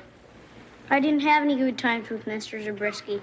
Oh. He smelled a little. Here we go. What are you doing? Just cleaning the table. Oh. Helping you out, big guy. Uh-huh. What do you want from me, George? Bone marrow? I just want to help with the dishes. Thank you. So, Wes say anything to you? Oh, he's always saying things to me. I mean about Zabriskie. There's something wrong. I know it. I wish I could help you out. George, I just got off the phone with Mr. Zabriskie's sister. They're having a thing for him tomorrow, and she wants Wesley to come. What kind of thing? Picnic? No, George. It's the F word, isn't it? A funeral. Yes, George. Yeah, with the creepy music and the old ladies crying and all the people saying, oh, doesn't he look natural? Hey, the kids had enough. Which kid? They want Wes and some of the other students to play a little something in honor of Mr. Zabriskie. It'll be nice.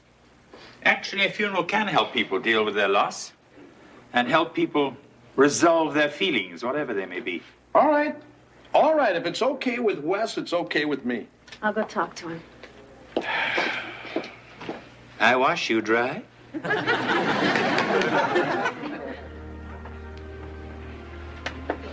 You okay, honey? My tie's too tight. Oh. You and your friends ready for your big number? Yeah, I guess. Okay, we'll break a leg. Whose? All right, everybody. We're almost there. Hey, I'm okay. I'm just a little overheated. Heather, ready to solo? I think so. I can walk! I can walk! I'm George Owens. Oh, Wesley's father. I am Rose, Peter's sister. Peter who? Zabriskie. Oh! I see the resemblance. Not now. Before. Yes. Oh, and we're all so sorry. It had to happen in front of young Wesley. Oh, that reminds me. Here's $10. Oh, thank you. Is this for a better seat? Oh, no. That was for Wes's last lesson. I didn't get a chance to pay for it. And of course, the lesson only lasted 10 minutes. But, what the hell? It's severance pay. Our condolences, madam.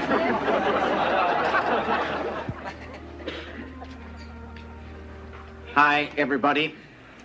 My name is Earl Matthias, and I'm very proud to say that I was Mr. Peter Zabriskie's first student.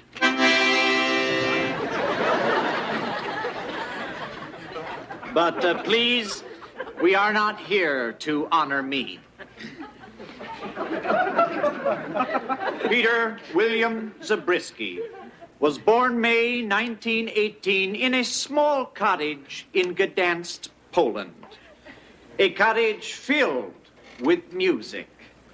Peter had 11 brothers and sisters, and every one of them played an instrument, the accordion. In 1924, for reasons that are not entirely clear, the Zabriskie family was forced to flee Poland. Gee, I wonder why. Following their expulsion from Canada, the Zabriskies and their accordions found a safe harbor in Pittsburgh, where young Peter could nurture his talent in a climate free from bigotry and fear.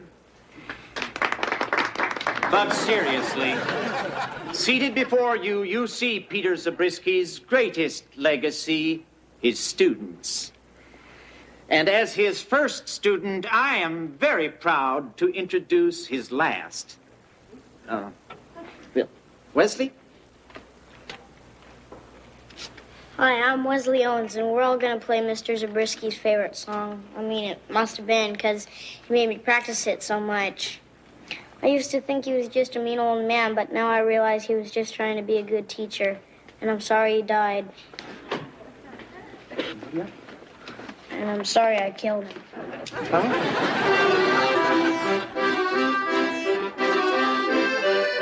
Belvedere, you know something about this? In a minute.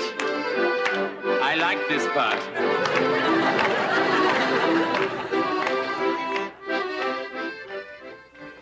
Hi, honey. Hi, Wes. Hi. Everybody liked your song. Yeah, your mom and I almost got up and danced. And that was a real nice thing you said about Mr. Zabriskie. Except the part about killing him. That kind of threw us for a loop. Mr. Belvedere told us everything. That's okay. Look, you didn't do anything to old Pete. You're probably feeling a little bad because you didn't practice. And you were a little hard on the guy. And you played terrible. Thanks. But you didn't kill him. Sure. Honey, what you're thinking isn't that unusual. Well, lots of kids feel the way you do, that when someone dies, it's their fault. It was. Wesley, honey, you cannot make someone die by wishing it. That's for sure. I mean, if you could, he would have been dead 30 years ago. I mean, when you were a kid and taking lessons, you wished the same thing about Mr. Zabriskie? What accordion player in Pittsburgh didn't? Don't stop squeezing. See, honey? See, you're not such a bad kid after all. I guess not. You ready to go home now? In a minute, I gotta put my accordion away. Okay, pal. You take your time. Your mom and I will be outside.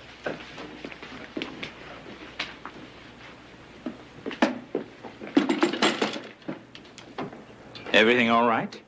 Yep, I think I'm glad I came. I mean, I played the best I've ever played, and that probably made Mr. Zabriskie happy, at least a little. Oh, I'm sure it did. Shall we? In a second.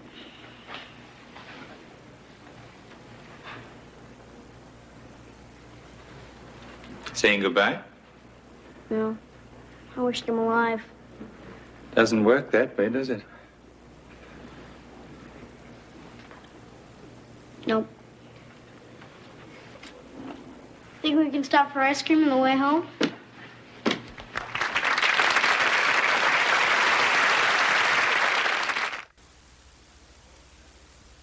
Fortunately, Wesley's first confrontation with human mortality has proven to be a healthy and enlightening experience. How ironic that what I feared might be a continuing ordeal for young Wesley has instead become one for the rest of us.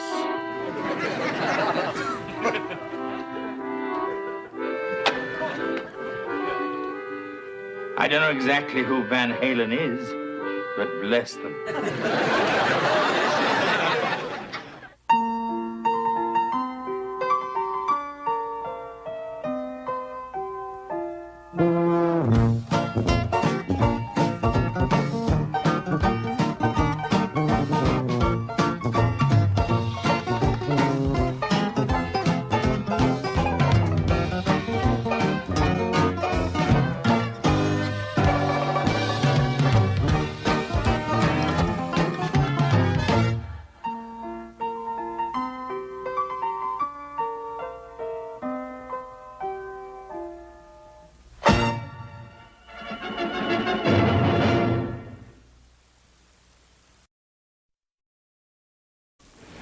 Hey, Dad, is that the mail? Yeah, kitten. Anything for me? Phone bill. I meant something romantic. Gas bill. What's the matter, honey? Well, it's almost Valentine's Day, and I haven't even gotten one yet. Did you send any out? Only 200. Oh. Hey, wait a minute. Here's something for a Miss Heather Owens, and it has the drawing of a heart on it. Ooh.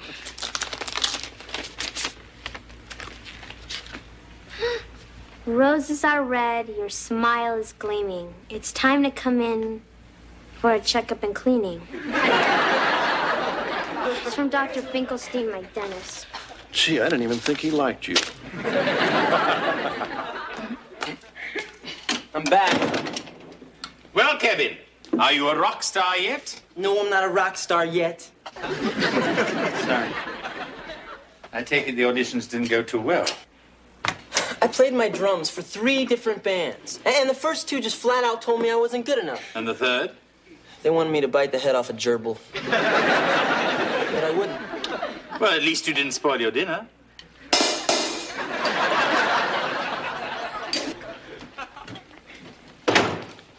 Hey, Jeb, how's school today? Lousy. What happened? I got kicked out of class. All right, what happened this time? Here, he gave me a note.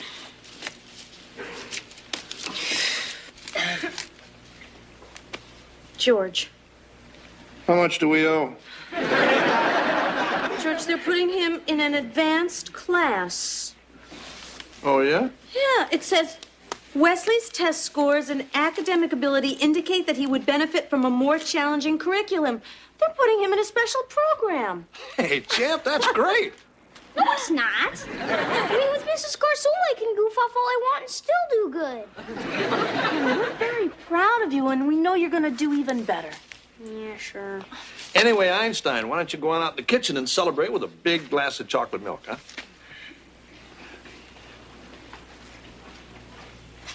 You know, this is all your fault. Oh, really? You're always telling me I have to live up to my potential and apply myself, and I did, and look where it got me. Oh, dear. If we're not careful, you may actually end up being an asset to society. Not if I can help it.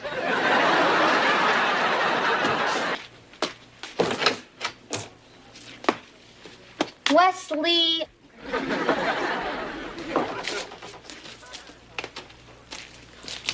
Who was that at the door, kitten? I don't know, but he left this. Oh, yeah? Hey, Dad, listen. Heather, you hold the key to my heart. Be my Valentine forever. I love you. Who's that one from, your dermatologist? No. Well, I don't know who it's from. He didn't sign it. Oh, looks like my little girl's got a secret admirer. Ooh, I gotta go call Angela. Bye, Dad. Bye. But Mr. Belvedere, the teacher said I could do anything I wanted with it. Just use my own best judgment. He only said that because he doesn't know you yet. What happened? He abused the very first privilege they gave him. Oh.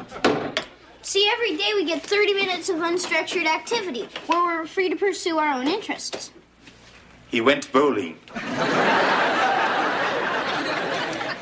Well, aside from that, how was it? Did you make any new friends? Yeah, sort of. They divided us up into project groups, and mine's coming over tonight to study. Oh, well, that's nice. Maybe Mr. Belvedere will make some nice cookies and hot cocoa for everybody. Mom, these kids are sophisticated. They don't go in for that sort of junk.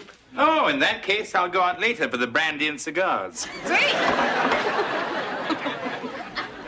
Yeah, that'd be fine. Okay. See you later. Bye. All right. Hey, Dad, guess what? I finally did it. Did what? I finally got into a band. I sent them my picture and a demo tape, and they must have really liked it, because I'm hired.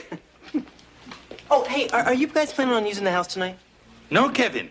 Tonight's the night your mother and I usually go sit in the gutter. What's going on, honey?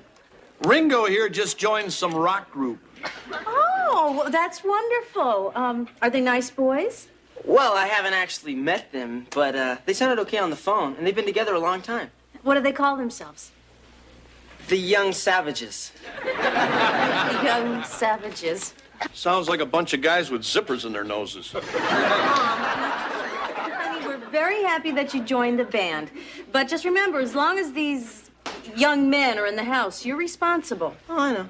And I don't want to see any booze or drugs or smashing guitars against furniture. Come on, Dad, you haven't even met him yet. I know.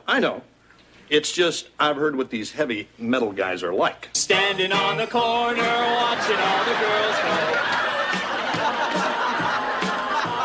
Standing on the corner, giving all the girls the eye. Brother, you don't know. These are the Young Savages? Yeah, that's Herb Savage and his brothers Bud and Ernie. Stan Young. Oh, the Young Savages. I get it. Pretty good, huh? Dad, that's not music. That's noise. Standing on the corner, giving all the girls the eye. Brother, you don't know a better occupation. Matter of fact. Tsuro, did you eat all these marshmallows? You're going to have a tummy ache. I didn't eat him, Mr. Belvedere. I used him to construct the DNA molecule.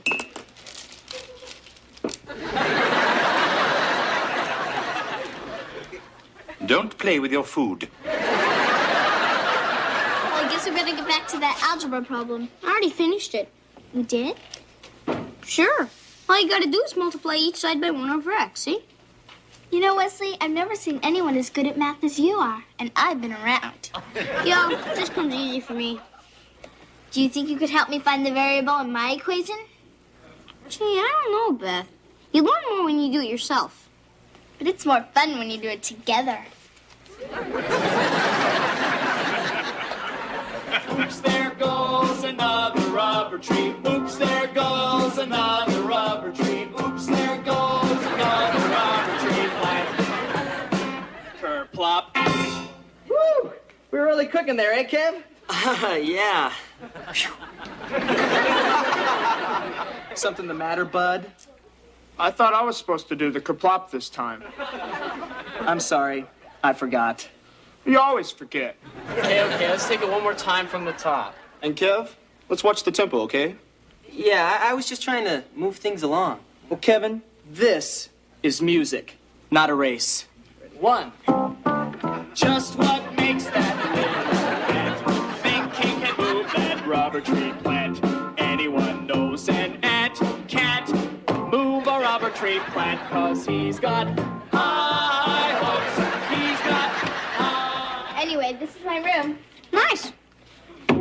your toys and dolls and stuff? I give them all away to my sister. She's 17, but really immature. Hey, don't get me started on siblings. I've got a new art book. Would you like to see it? Sure. That's a neat picture. It's Starry Night by Vincent van Gogh. Yeah? He once loved a woman so much that he cut off his ear and sent it to her. Couldn't he afford a candygram? Oh, so you're so refreshingly naive. Yeah, well, I just found out I was smart a couple of days ago. Would you like a root beer? Yeah, sure.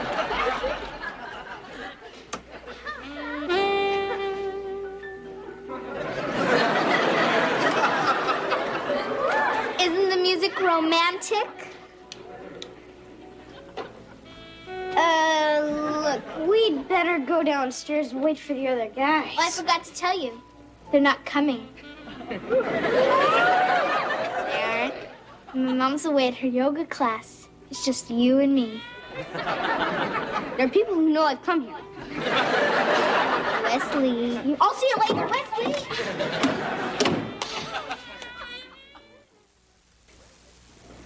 Wesley, you're going to be late for school. Wesley. I'm not going today. I'm sick. Oh? Yeah, I'm all achy and sniffly, and I have a temperature, too. Well, let's see. 115. It's gone down a little. Wesley, what are you up to? Nothing. I mean, I just don't want to go to school.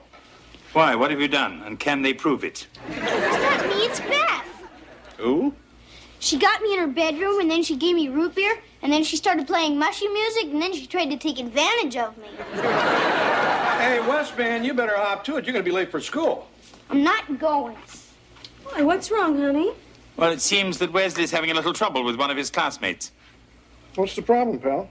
She's too advanced for me. I can't keep up. Well, honey, you're just going to have to apply yourself. Yeah, she'd like that. Wesley, look who's here. Hello, Mrs. Owens. Mr. Owens. Hi, Wesley. Cover me, Dad. You left your biology book over at my house. Yeah, well, I was in a hurry. I brought you something else, too. Wesley, will you please be my Valentine? Aw. Don't aw her. She's an animal. I'd also be honored if Wesley would be my escort at the Valentine's Day dance tomorrow at school.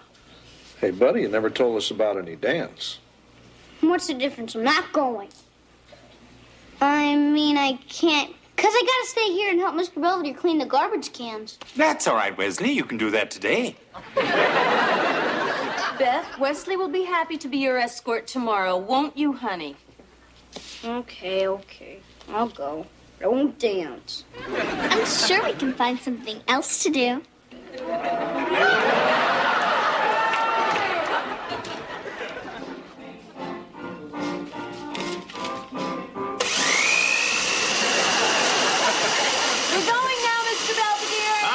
What you making, margaritas? No, but soon. Oh. Up with pimples, still at it, huh? It's not coming from the basement. No, I moved them out to the garage. By tomorrow, I hope to have them out on the Pennsylvania Turnpike. Mr. Belvedere, this is Wesley's little suit for the dance tomorrow. Could you please drop it off at the cleaners? Certainly. I suppose all the ones on your way to school are closed. I'm sorry, Mrs. Owens. It must be the music. Come on, Marcia. Look,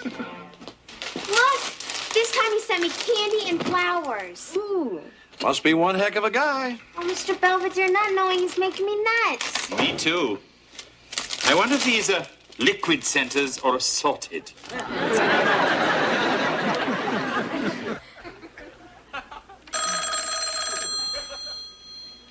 Ah, shut up.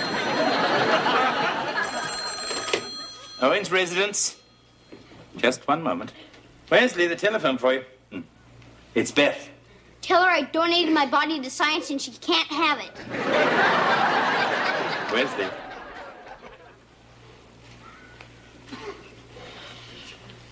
Hello?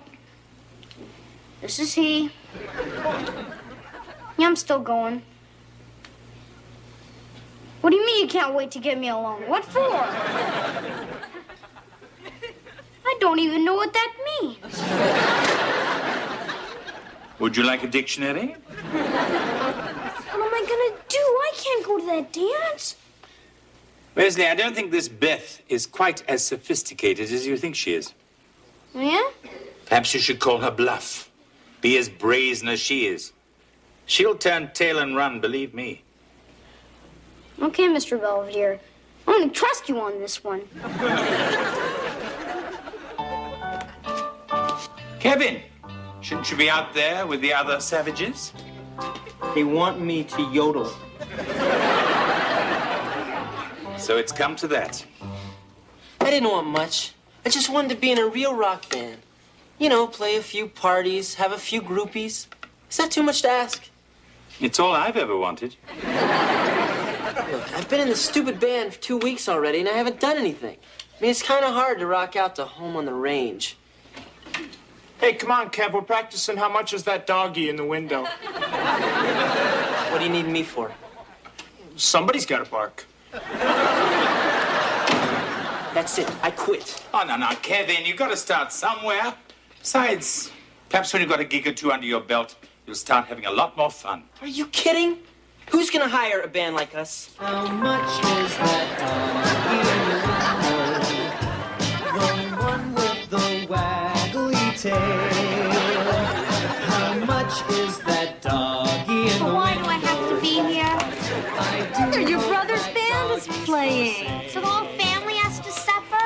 That's about it. But what if my secret Valentine calls? I mean, I was sure he was going to come up to me at school today, but nobody did. And Valentine's Day is going to be over in a few hours. Come on, Heather, cheer up. Maybe Mr. X will show up here tonight. Yeah, sure, Dad. May I have this dance, please? You never know. Well, Mrs. Owens, Mr. Owens. Hi, Beth. Haven't seen Wesley. He's still coming, I hope. Yeah, he'll be here in a few minutes. Mr. Belvedere's bringing him. He's lucky to have two such charming parents. Well, thank you, Beth. And I can see where he gets his good looks and rugged manliness. Well, ciao. Nice kid. I do hope that doggy's for sale.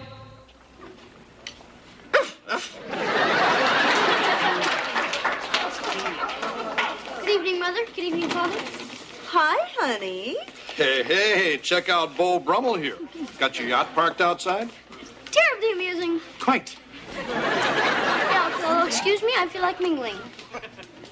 Don't worry, it's only temporary. These things are such a bore, don't you think? Wesley, I've been looking for you. As have I you. I believe they're playing our song.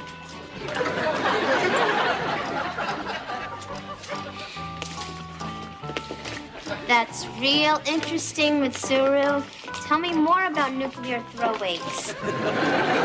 I'm sorry. Mind if I cut in? Sure. Thanks, Dad. Hey, kitten. May I say that you look very handsome tonight? Sure. Go ahead. Wesley, what's happened to you? You seem so different. I hope we don't frighten you. Oh, no. Well, good, because I was thinking maybe after the dance we could slip away in my treehouse.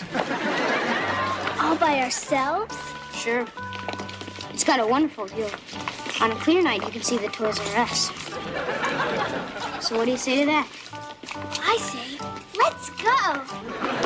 Mr. Belvedere. Sorry. Looks like your brother's doing okay. I'm glad somebody is. Hey, come on, honey. I'm never gonna find him. Oh, I don't know. Maybe your mystery man is just waiting for the right moment. You know, like when you're both out on the dance floor and he's holding you in his arms. Like now. Huh? You hold the key to my heart.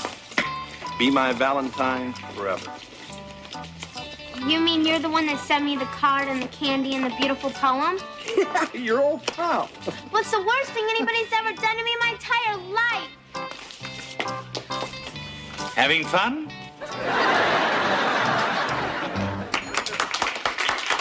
kids. Thanks.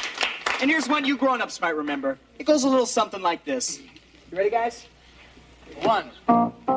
Standing on the corner, watching all the girls go by.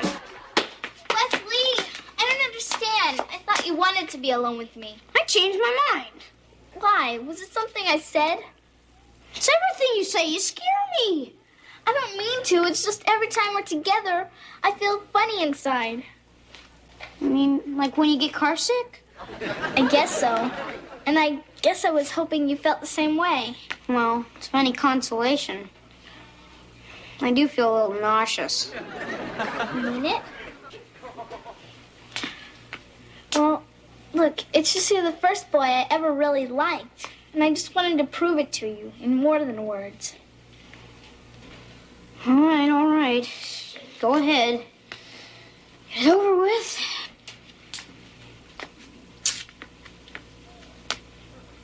That's it?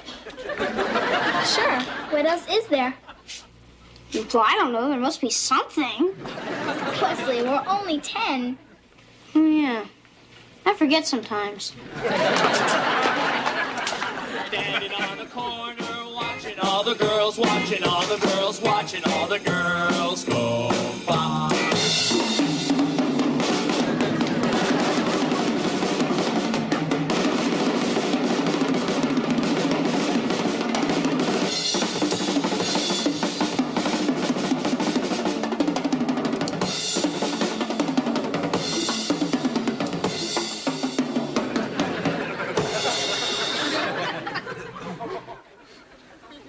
Sorry. You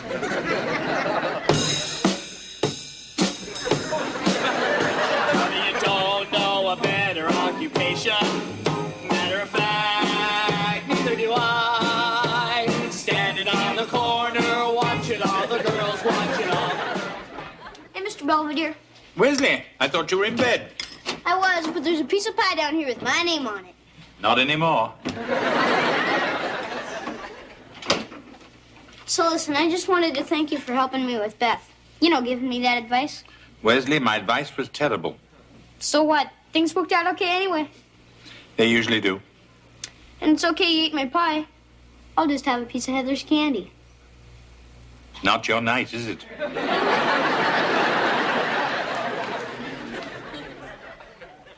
Dad? I'm sorry. You're the best Valentine I ever had.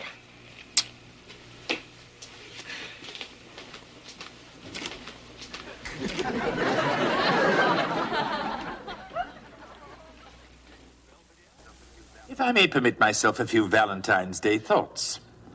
Heather has realized that, disappointment aside, her heart does indeed belong to Daddy.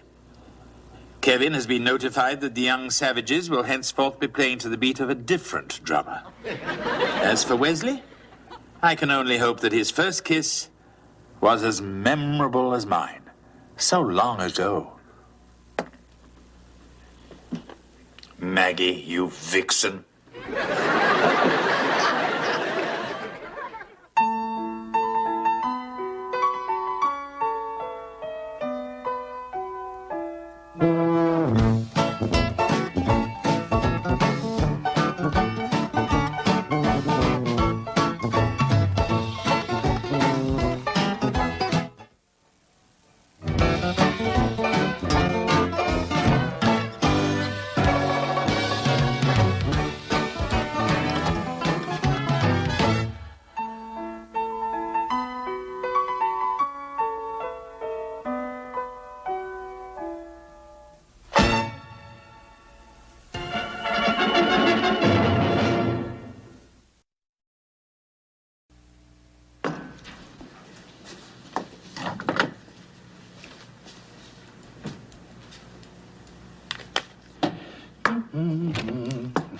Hey, Mr. Belvedere. Do you think this bag is big enough? Yes, I think you'll fit in it quite nicely. Nah, it's for all the candy and junk people are gonna give me. Why should they do that? Friday's Halloween. It's the day I get to go out, and if people won't give me stuff, I can terrorize them. Sounds like any other day to me. Real funny, Belvedere? What's the matter? What'd you put in this cookie batter? It's burning my throat. I didn't put anything in. Oh, except a little cinnamon. Hey, that's not cinnamon, that's cayenne pepper. Really? Oh, in that case. Ha ha. Mr. Belvedere, you need glasses. I do not. You do too. My eyes are just a little tired after a long day of looking at people like you. So why don't you go and bother somebody else? Whatever you say. So, what do you think? Coffee, tea, or me? Heather, what are you wearing? It's my costume for the Halloween dance. I'm going as the upstairs maid. Well, you're going to stay upstairs in that outfit. Oh, come on, Dad. Look, honey, it's very flattering. I just think it's a little too revealing. But the dance is in a couple days. What am I going to go as? Why don't you go naked? Then everybody will think you're Miss Piggy. Let's leave. Knock it off, guys. Come on, George, I've got to get to class. Ooh. I'm ready. Wesley, you are a creep. Wesley, leave your sister alone. Hey. Oh, Mr. Belvedere, you got to sign this. What's this? It's a permission slip for my class trip to the zoo today. Mom or Dad were supposed to sign it, but they left. Very well. You should read it first. Oh, I'm sure it's fine. All right, Wesley. Have a good outing. And try not to panic the rhino like you did last time. I'm not going to the zoo. What? You just signed a note saying you agreed to be my slave forever and do whatever I say. And that means you have to go to the eye doctor, so there. Very clever, Wesley. I didn't want to trick you, but I care about you and I want you to take care of yourself. Thank you. You're quite right. I'll call and make an appointment right now. Fine. Then you can do my homework.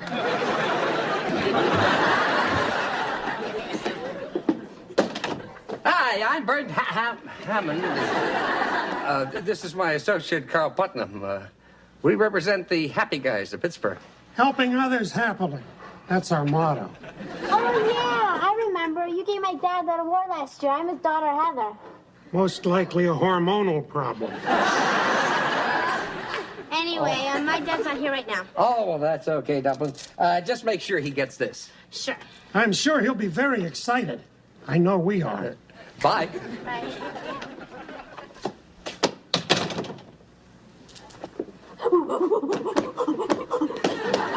Hi, Heather.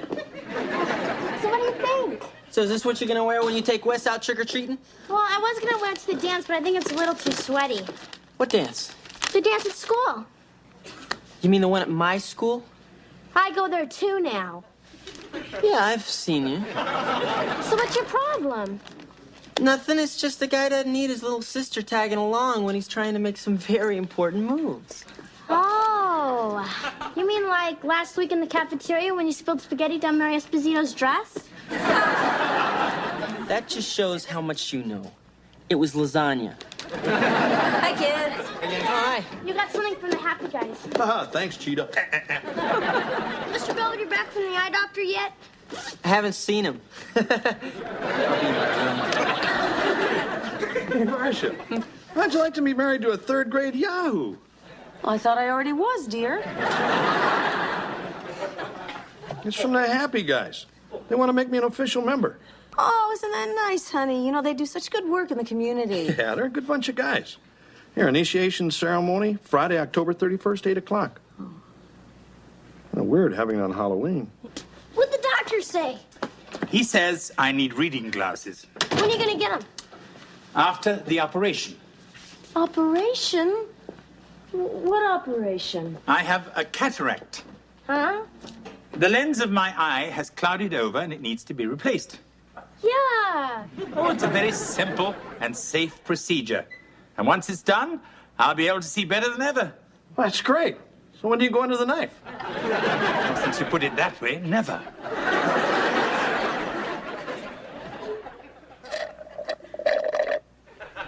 Are you finished? Almost. Now I am. Look, Mr. Belvedere, we're home.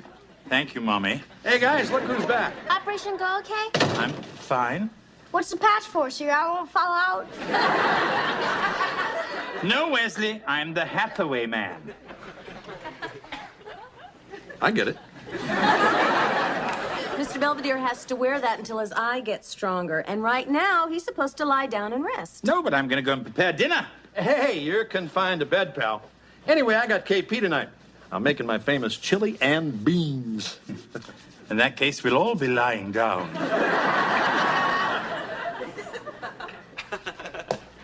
Hey, what's this? A new costume I might wear. Like it? You still going? Yeah.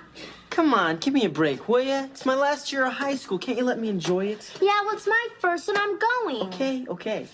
But we're gonna lay down some ground rules. Okay. Number 1, you must keep at least 50 feet away from me at all times. Isn't that what most girls do? Number 2, don't talk to anyone I know, don't dance with anyone I know, and don't do anything with anyone you don't know. Hey, why don't I just stay outside in the car? That's number 3. Hey, look, I'm gonna do what I want. That's it, you're grounded. Oh, yeah? Hey, Mr. Belvedere. Oh, we weren't disturbing you, were we? No, I just came in to fix myself some lunch. Oh, but I was gonna bring you something. Why? Because we want you to rest. See, I made you some nice tea, a soft-boiled egg, and some tapioca pudding. Heather, it's my eyes that are going, not my teeth. At least not yet. Hey, big guy, that's a no-no. Hello, George. Come on, you're going to strain yourself. George, I'm dusting, not pumping iron. Come on, sit down, take a load off. Fine. You seen today's paper? No. I could read you my column. I've had my nap already. Hey, you know, Belvedere, getting glasses is no big deal. No? What I'm saying is you're lucky it was just your eyes. I mean, it could have been something worse. Could have been your heart. Could have been your kidneys. Could have been lots of stuff. Thank you, George. Gentlemen? Hey, look, I got my Halloween costume. I'm gonna be a devil. Makes sense. Well, Mr. Belvedere's gonna take me trick-or-treating, isn't he? Oh, honey, maybe we should see how Mr. Belvedere feels tomorrow. Yeah, he may not be up to it, pal. Hey, Mom, Mr. Belvedere won't eat his lunch. Oh, he won't? No, he won't. Maybe somebody should talk to him. Then again, why should they? He's just a useless old man, marking time, waiting to be carted off to the dustbin. We never said that. No, I did. Now, if you'll excuse me, I'm going upstairs. Oh, Heather, if it's not too much trouble, I'll take that tapioca pudding now.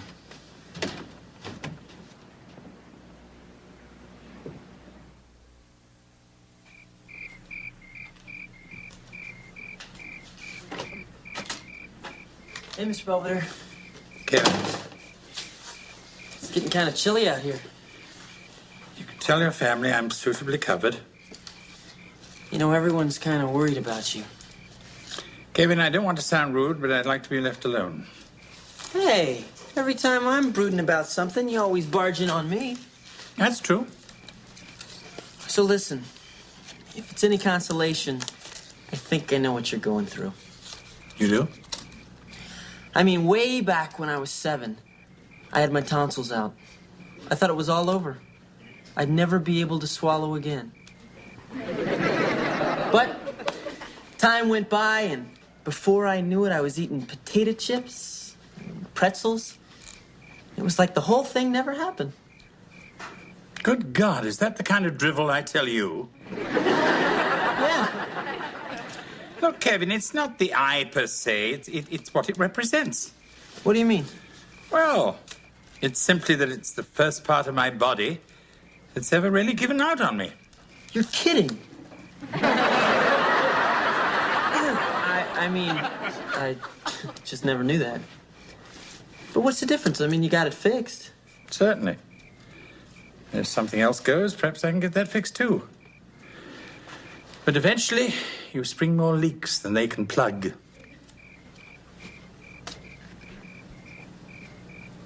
Are you thinking about death?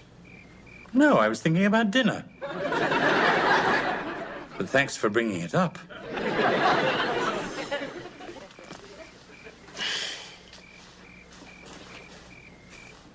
I am making my journal entry earlier than usual tonight because I'm tired and feeling rather old. I suppose the big question is, now that I'm beginning to fall apart, do I want to stay and do it in Pittsburgh?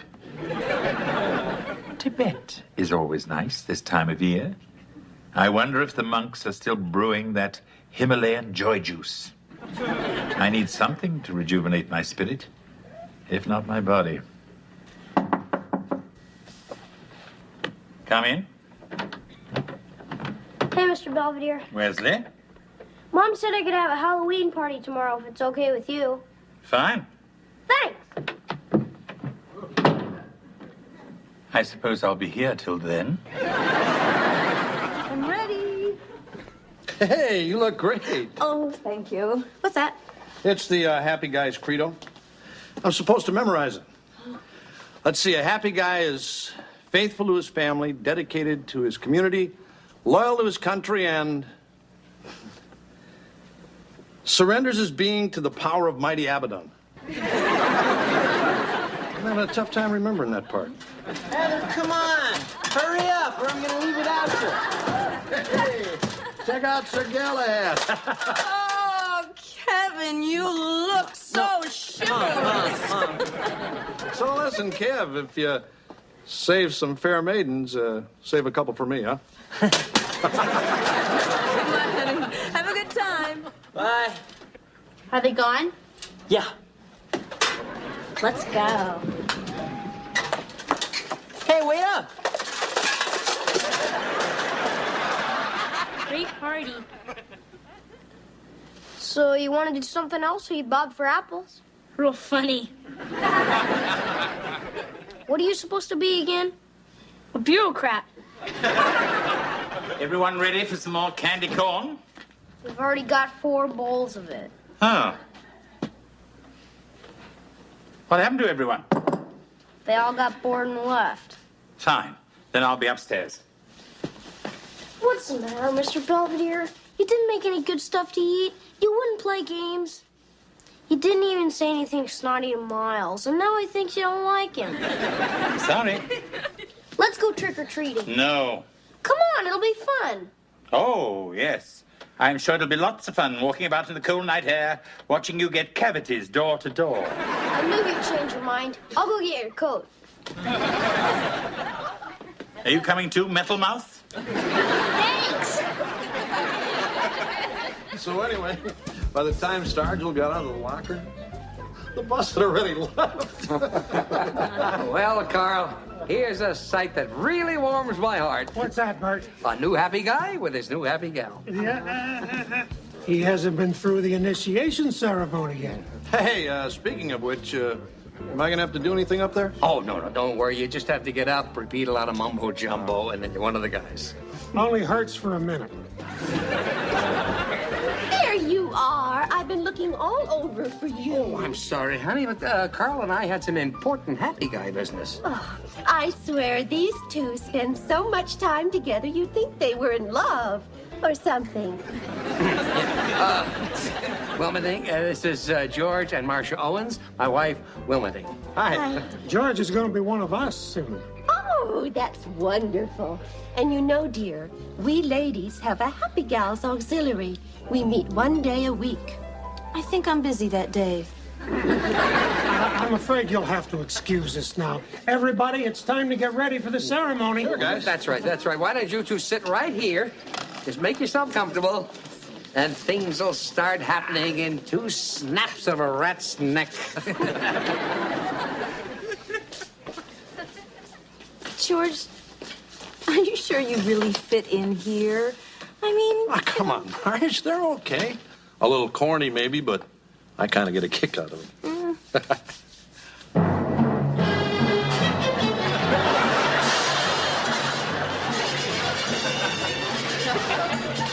I think it's starting.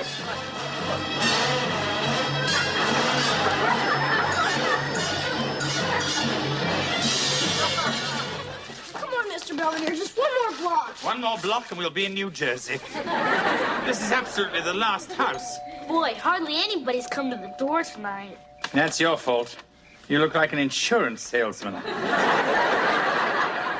Wesley, there's obviously no one there. Yes, there is. These are the Jenners. They hate Halloween. Last year, they turned the hose on me. My whole mouth almost rusted out. Come on, we gotta trick them. Yeah. Wesley. If we don't get treated, they get tricked. Hey, I know. Let's soak the windows. No, better. Let's push their microwave dish into the pool. Why not burn down their house and steal their women? Wesley, we're not going to do anything except go home. Come on, let's go. Oh, come on. At least let us TP the place. What's that? TP, you know.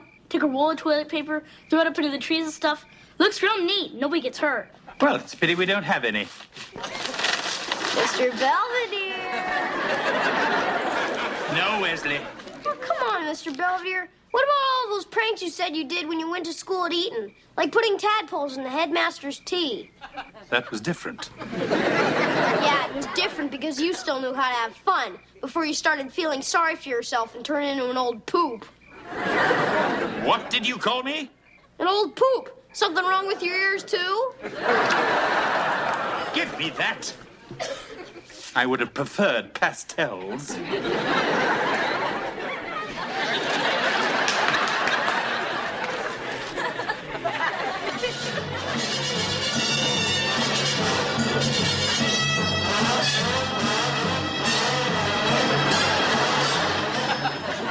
Hail to you, followers of Abaddon. Hail to you, happy guy. Behold, the Grand Master approaches to commence the reading of the sacred incantations. Will the owner of a 1980 Buick Electra please move your car? It's blocking the alley. George Owens, now begins your journey across the Stygian waters, through the lake of fire, into the cavern of oblivion. Sounds like an e-ticket to me. George Owens, are you prepared to learn the true credo of the Happy Guys? I guess so. And are you ready to swear allegiance to the Phantom Overlord? Who? The shadow who dwells beneath the bridge, mighty Ixtapa, the original Happy Guy whose greatness we now exalt.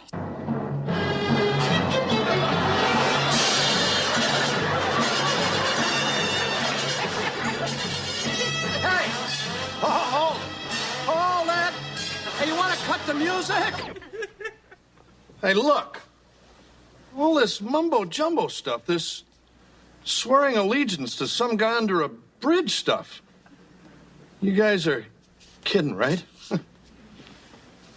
I mean, I'm asking because my wife and I are regular decent people. And if any of this was for real, I wouldn't want to be a part of it.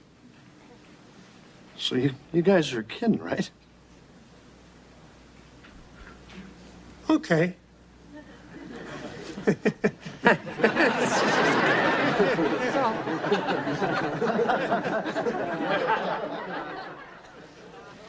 Pierces his heart, the foul thing that possesses him will be driven out, the vampire will die. Hey, Mom. Hey, Dad. Hey, Wes. You a happy guy now? I'm afraid not, pal. You were a little too far out for your old pop. But you'd fit right in. How was your party? It was okay. Where's Mr. Belvedere? Oh, he's around. What do you mean? Where is he? Well, last time I saw him, he was up on the Jenner's roof, wrapping their TV antenna in toilet paper. What are you talking about? He took me and Miles trick-or-treating, and I got mad at him and called him an old poop, and he kind of went a little crazy. Anyway, as soon as I heard the sirens, I got the heck out of there, just like Dad always told me. Right, Dad?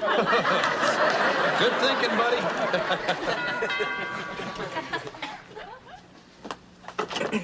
Come on. This belong to you? Mr. Belvedere. Hello, Mrs. Owens. This is Officer Shelton. And that's not a costume he's wearing. Problem, officer? We got a call reporting a rather large child running amok through the neighborhood. I found him over on Maple piling up a bunch of garbage cans. I was recreating Stonehenge. Well, thank you for bringing him back, officer. Yeah, we'll see to it that Dennis the Menace behaves. Okay, folks. Good night. Good night.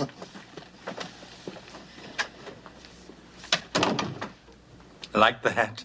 Mr. Belvedere, are you all right? I suppose so, for someone who's been spending the last 2 hours behaving like a moronic 10-year-old.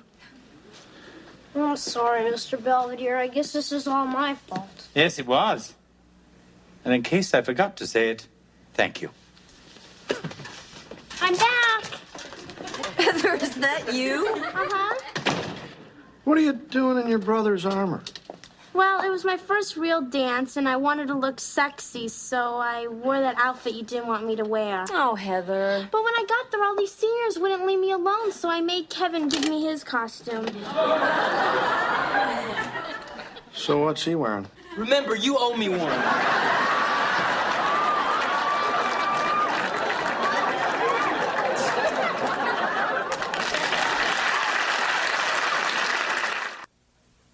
My first American Halloween is behind me now. I've just returned from a pilgrimage around the neighborhood, apologizing for the mischievous actions of my evil twin. As for me, I don't know what body part may go next, but until it does, it's nice to have a rosier outlook on life. It's also nice to be able to read what one's written.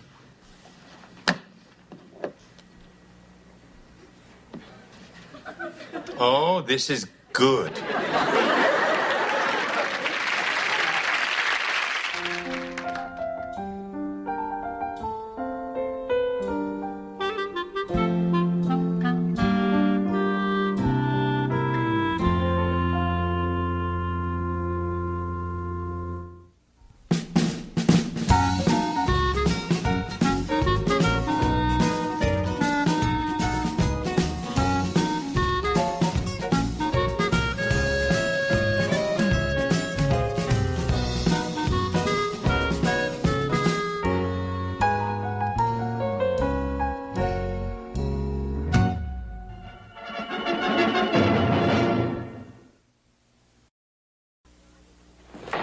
Belvedere, what do you think of this campaign slogan?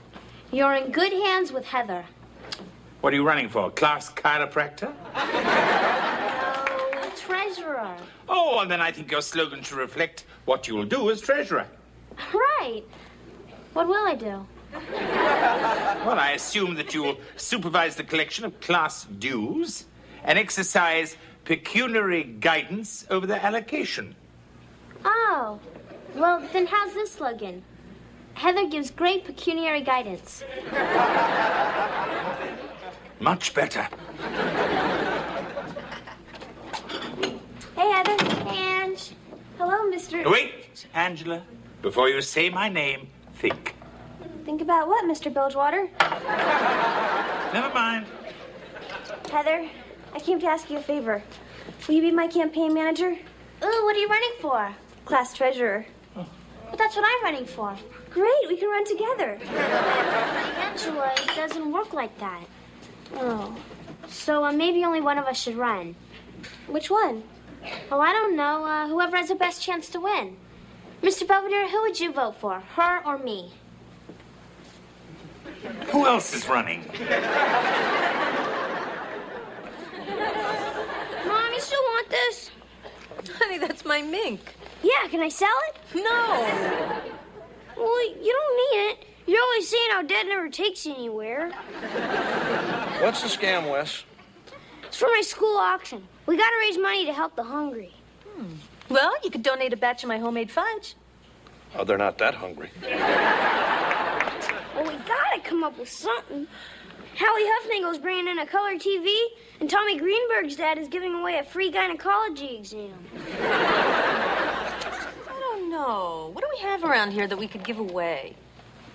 What about him? How about you? What about me?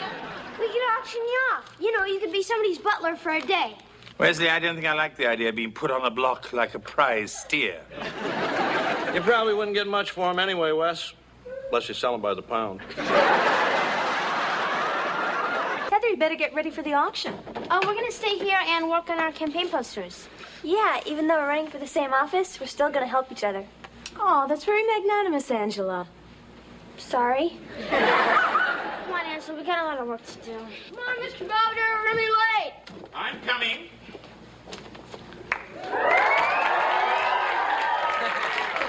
Hey, check out Jeeves here. You like it? I wore this every day during my service with the royal family. How come you never wear that around here?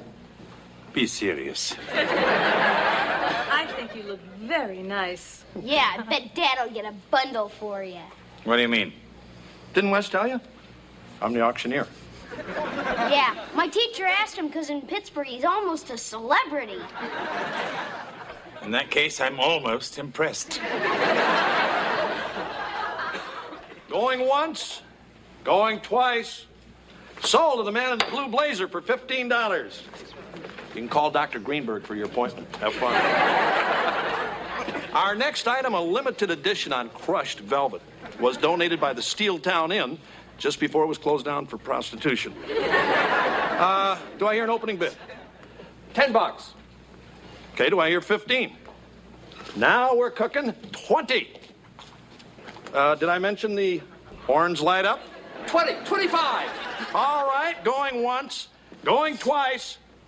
Sold to the art lover in the front row. Our next item is a true original, folks, that'll add a touch of class to any home. Come on out, big guy. This is Mr. Belvedere, an authentic English butler. Do a little spin for the folks, Jeeves. He's got manners, he's got style, he's got a snotty attitude. He'll make your breakfast, lunch, and dinner, clean your house, and solve all your personal problems. Can I have a bid? Perhaps you should mention I worked for the royal family. Did you hear that, folks? He worked for the royal family. $3. Okay. Do I hear $3.50? I bid $10. 15. 20. 25. 30. Kevin? 35. $50. Okay, 50. Going once.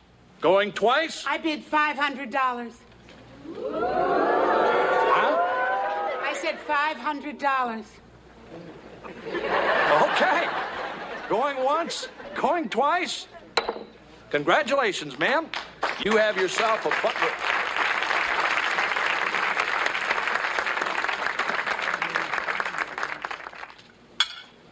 The eggs were delicious. Thank you, madam.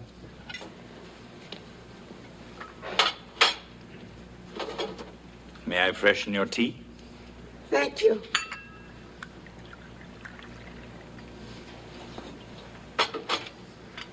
May I spread madam's marmalade? Sure, why not? Do you treat the Owens family like this? I usually throw them some raw meat and stand back. More fruit compote?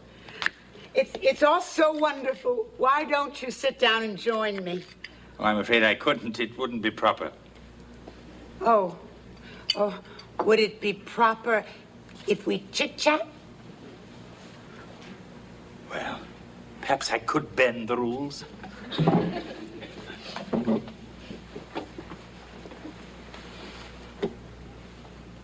I don't know what to say. I never talked to a butler before. Well, perhaps madam would like to ask me about my years of service with the royal family. Not really. I'm just teasing. So, did you ever spend any time like this with the Queen? Yes, but only when the prince was out of town. Can I get you anything else, Mrs. Cartwright? Please, call me Julia. Very well. Julia. Good. Now, what can I call you? Mr. Belvedere. Excuse me.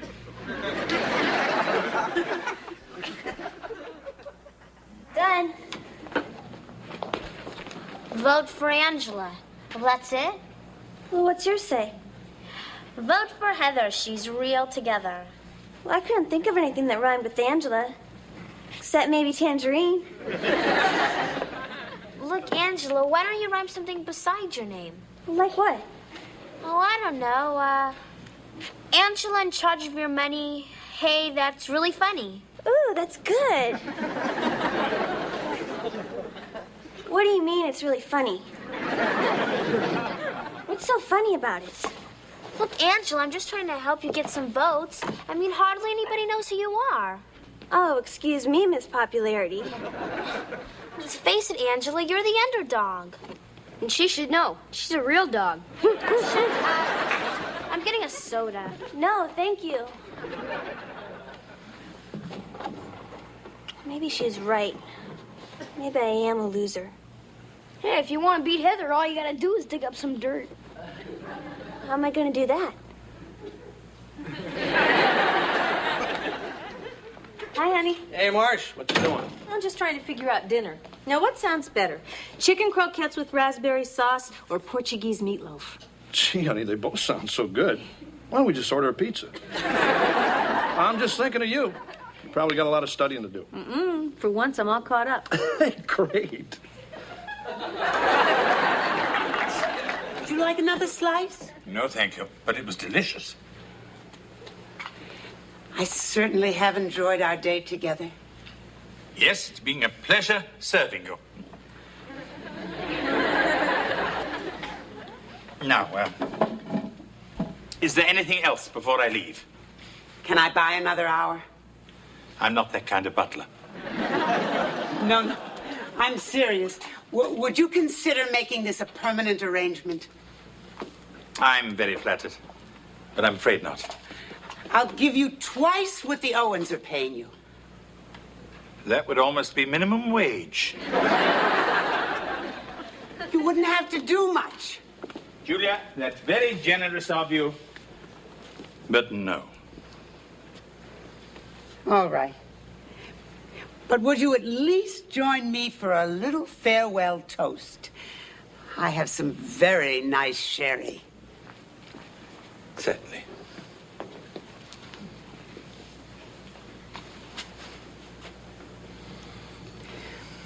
To a happy future for both of us.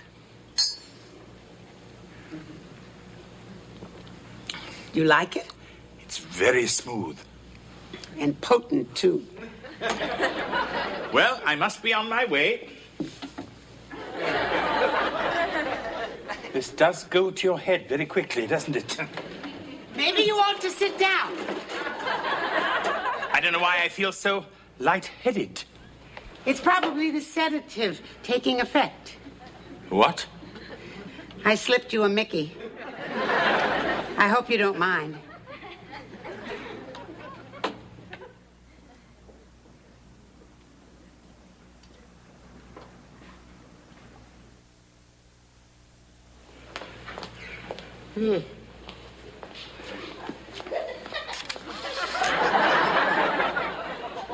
Thanks, Wes. I needed that. Morning, Dad. Just checking the flash. Well, get in here and eat your breakfast. By the way, you seen Heather? I think she's taking a shower.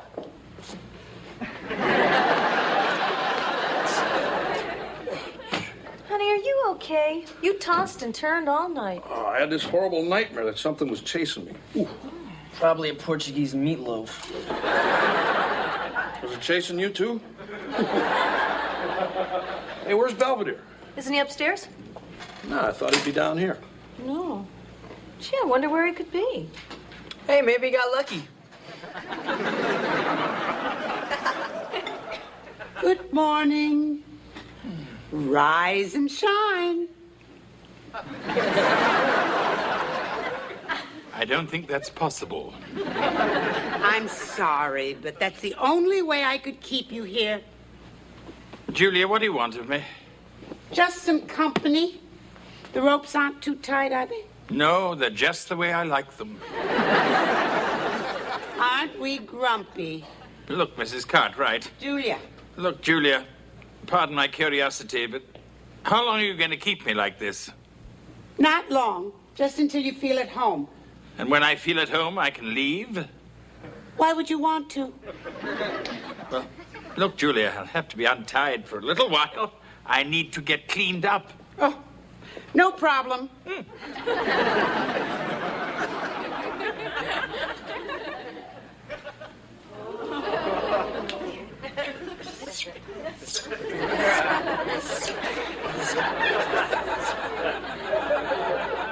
I did this for Daniel every day, up until the end.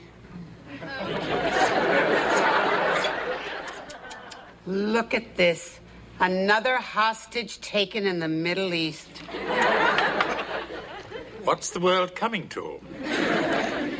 Well, enough of this gloom and doom. What do you want to do now? Scratch my nose. Oh, Lynn. How about some music? I bet you didn't know I played the piano. You're full of surprises. Daniel and I had some wonderful sing-alongs.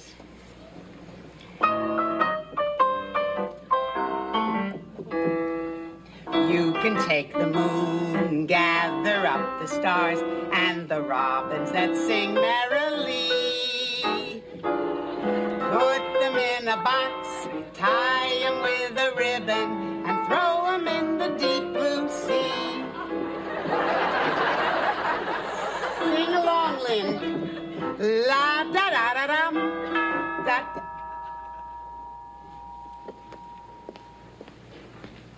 I'll get it. I'm coming. Open wide.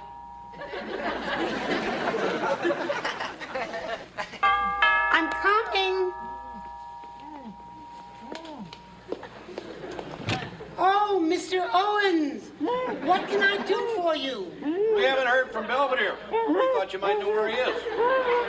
Oh, I'm sorry. He left here last night. He did? Oh, dear. I hope nothing's happened to him. Ah, don't worry. Something that big is bound to turn up sooner or later.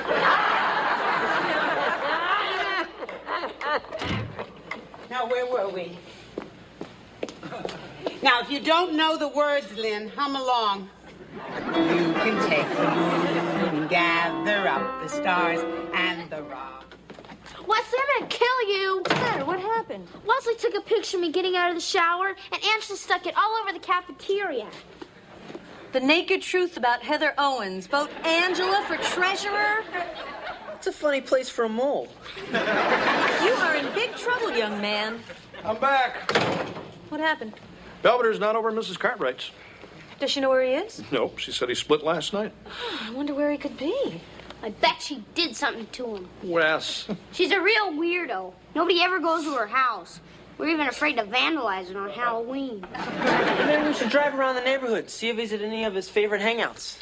Okay, but that's a lot of donut shops. Ready or not, here I come.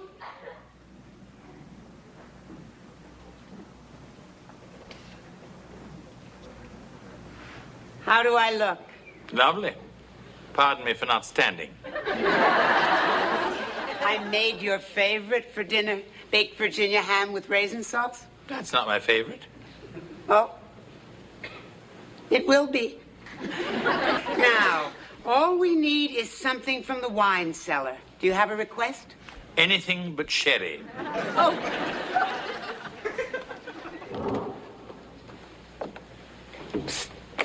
Wesley, is that you? I'm saving you. That's very thoughtful of you. Now go away. Stop. I want to be left tied up. What do you mean? You like this kind of stuff?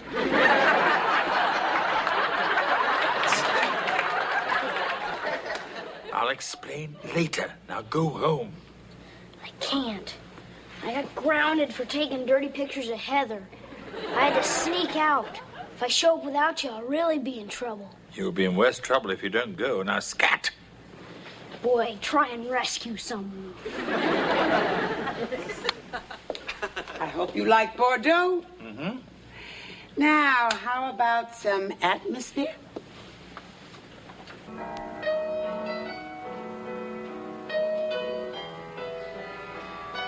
On our silver anniversary, Daniel took me to a lovely hotel in Pottstown. We had dinner, danced, and the band played this just for us. Then they put a spotlight on us, and everyone applauded. We were married 42 years. We never slept apart. Very few people can say that. Do you dance? Not at the moment. Daniel was a wonderful dancer. That is, until he had the stroke. Then he couldn't do much of anything. I took care of him day and night, but I didn't mind. Why won't these stupid things light?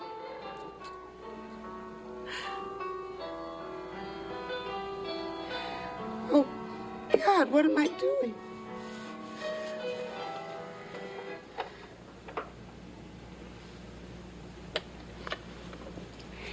You must hate me. No, I don't. I'm sorry. I'll just untie you. That won't be necessary. You're loose. Yes. I have been for the last hour. You mean you could have walked away any time you wanted? Hmm? Why did you stay? I rather like a close shave every now and then. I bet you think I'm crazy. No. Just a little lonely. So, are you going to call the police? I think there are better people for you to talk to. Anyway, you didn't transport me across state lines. Well, I guess you'll want to be going now. No. Not yet. Why? What are you going to do? Well, at the very least, I think you owe me a dance.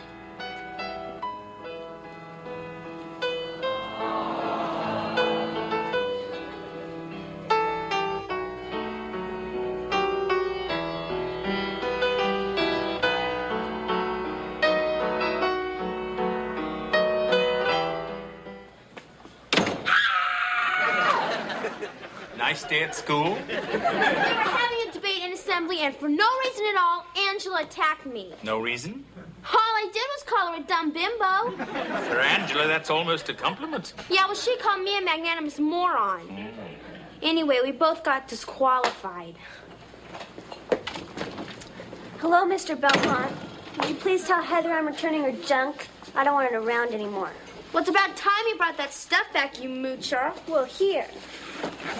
Pick it up. You pick it up, stupid. You're stupid. You're more stupid. Personally, I think you're both stupid. The point is, if you are determined to end your friendship, I suggest you make a clean break. What do you mean? You must promise never to speak to each other again. Fine with me, too. Well, you know, that means no more movies together, no more parties together, no more trips to the mall. I can find other friends. So can I. Good. All right, Heather, you clean this up. And Angela, you get out, you dumb bimbo. Hey, you can't talk to her like that. Oh, no? Well, if you don't like it, you can get out, too. All right, I will. Come on, Angela, let's go to the mall. Yeah, nobody's gonna tell us we're not to go with who. See you, Mr. Bullwinkle.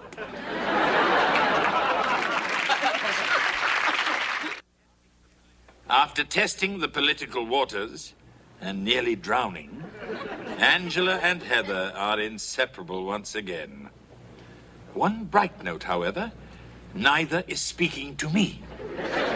Julia called to say she's doing much better now she started counseling. I don't know why women find me so irresistible, but eventually they get over me. Except, of course, for Sophia.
awesome porcelain pit bull is a signed and numbered edition now offered by the Hamilton Mint in its Vicious Pets of America series. Call 555-BITE.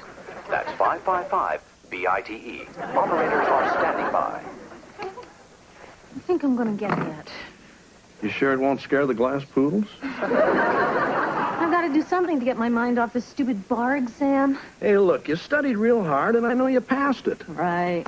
Anyway, ordering vicious knickknacks isn't going to get the letter here any faster. I know. But listen, if you really want to get your mind off it, I got a little idea. Yeah, that might kill a few minutes.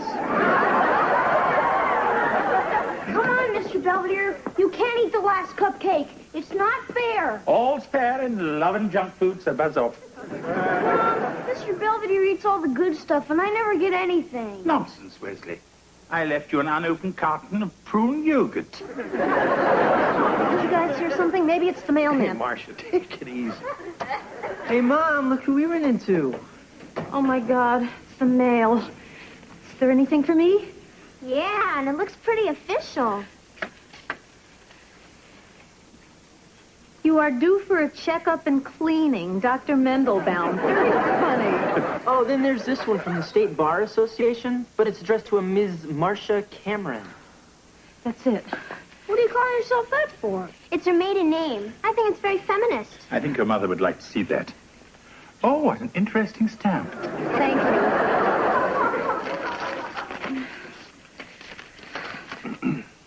I can't.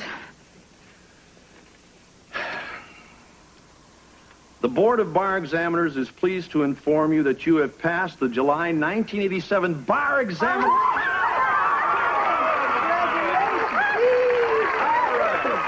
Board records also indicate that you meet character requirements and thus have met all requirements for admission to practice law in the Commonwealth of Pennsylvania. Well done, Mrs. Lawyer.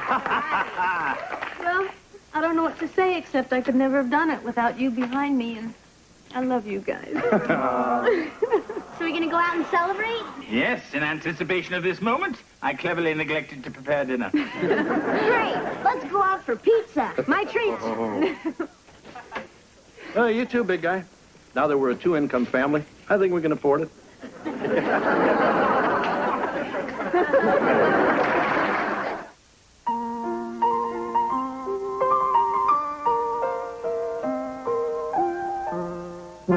Streaks on the china never mattered before. Who cares when you drop kicked your jacket as you came through the door? No one glared. According to our new rival, life is more than mere survival, and we just might live a good life yet. Morning. Good morning, George. Would you like some eggs? No, thanks. I'll just have some of that pizza from last night. That's not a proper breakfast. You're not giving the children a very good example. Yeah. Besides, I ate it already. Hey, listen to this. It says here there's 35 homeless people living outside the mall. Well, maybe we should send them some food or blankets or something. Yeah, Mr. Belvedere, why don't you send them one of your sweaters? They gonna wear it or live in it? Well, I'm all ready for my first interview. How do I look? Hey, great. Yeah? Yeah, you look just like Miss Steckler, the librarian, except her bun is bigger. Wait, Mom. You look great. You just need to loosen up a little.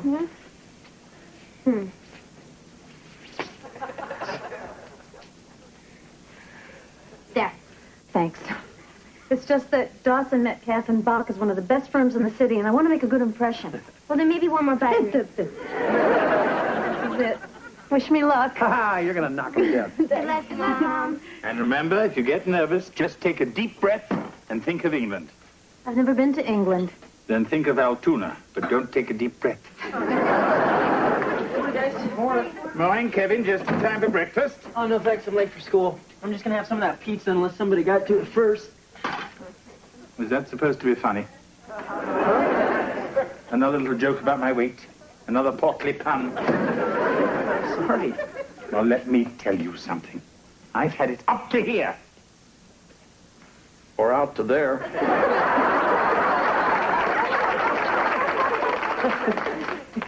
That's That's right. Yuck it up while you can. Because as of now, I'm going on a diet.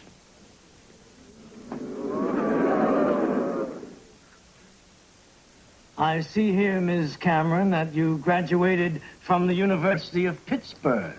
Yes, sir. That's right down the block, isn't it? Now, what kind of law did you intend to practice? Why, United States law. I think what Mr. Dawson means is, in what area of the law do you hope to specialize? Oh, well, I think I would be fairly open in that. I'd be willing to pursue any area where I was needed by the firm. So you're saying you have no preference whatsoever? I guess I'd prefer whichever one makes the most money. I see that you graduated in the class of 278. Where did you place in that class? Well, I wasn't exactly in the top 10, but I wasn't in the bottom 10 either. Which 10 were you in? I was 76. You know, like the trombones. Thank you, Ms. Cameron, for coming in. I think we have all the information we need. Can I just say something in my own defense? I wouldn't advise it. It's just that this is my first interview and I'm a little nervous. But if you'll just give me the chance, I know I can make a real contribution. We'll certainly keep that in mind. Good day, Ms. Cameron. Sorry I'm late. I got held up in court. The tennis court, but don't tell them that. This is our wayward partner, Doug Metcalf. Hello. I take it the Sunshine Boys have been raking you over the coals. Oh, no. Everyone's been very nice. Really. Well, she certainly has the makings of an attorney. She can lie with a straight face. Goodbye, gentlemen.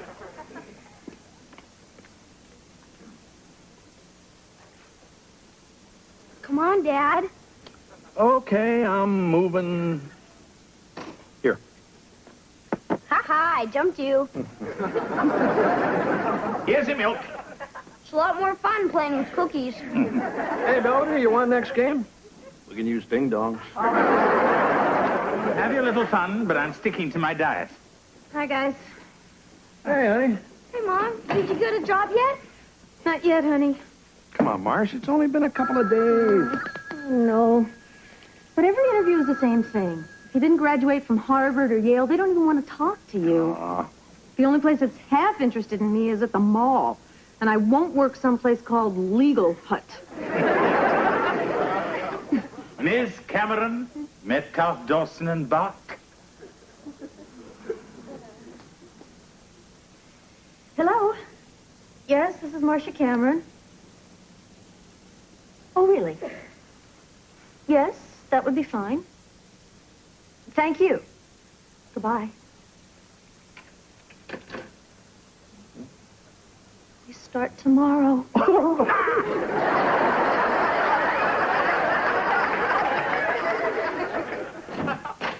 Hey, Dad.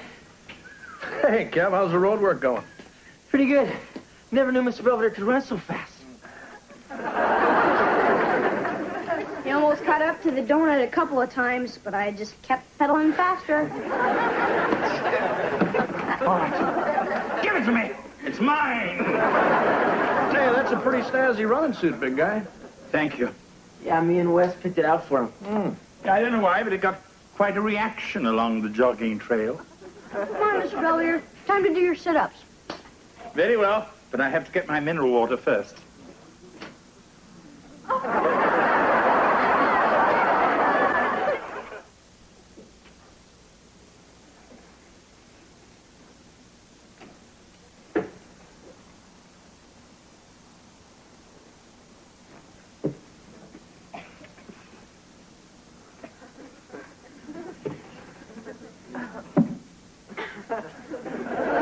I'll be down in a minute. No rush. I've got all that research you requested on the Sarunian case. Oh, great. Now I suppose I have to read this junk.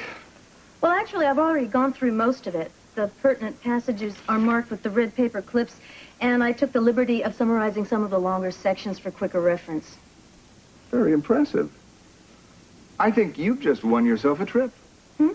I'm arguing this thing next week in Philadelphia. I figure somebody should be there who's familiar with the case. Oh, well, that's fine. I should be done with all my Xeroxing by then. Listen, I have meetings in the morning. Why don't we go over all this, say, tomorrow at lunch? Certainly. Good. I'd just like to say how grateful I am for this opportunity, and I'm sure I won't let you down. I'm sure you won't either.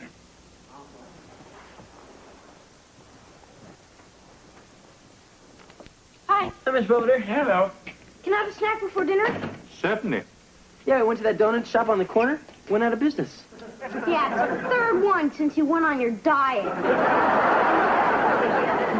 Yes, I know.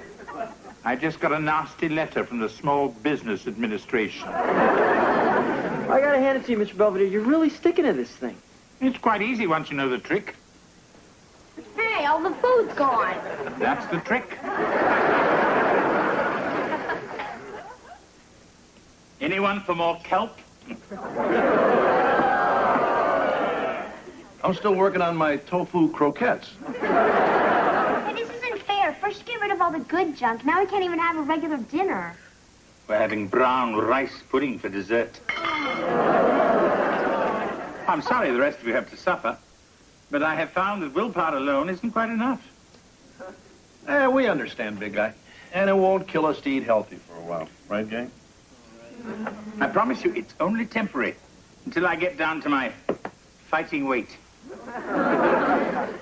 If he's not a sumo wrestler, we're in big trouble. I'm home. Hey, Mom, how was work? Yeah, did you put any scum back on the street? Not yet, honey. I'm sorry I'm late for dinner. No, you're not. So, Miss Cameron, you a partner yet? No, not yet. But they do want to send me out of town already. Huh? Yeah, I'm supposed to go to Philadelphia with Mr. Metcalf on Wednesday for a couple of days and nights. Oh. But if you have a problem with that and don't think I should go, I won't. Hey, you're a lawyer now, and you got to do this sort of stuff, and I just got to get used to it. Thanks, honey. I mean, what'd you think? Old George wouldn't let you go out of town to help some guy with his briefs?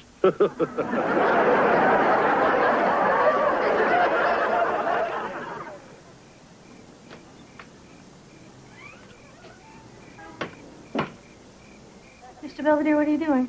Watching the Hufnagels eat. They're having baked ham with what appears to be raisin walnut sauce. What are you looking at, pervert?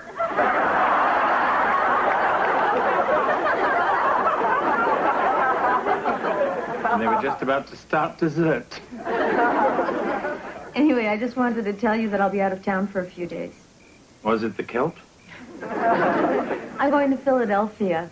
I've been asked to help one of the partners try a case. Well, and in your first week, they must have big plans for you. I think one of them does.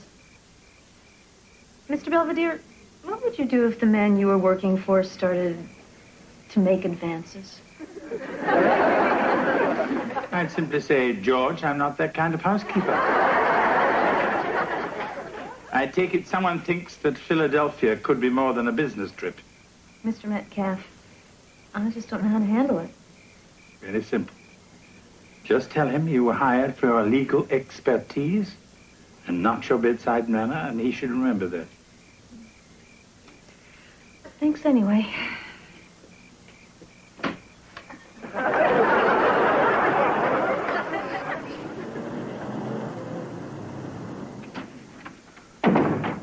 They were out of soda, so I got us a couple of these.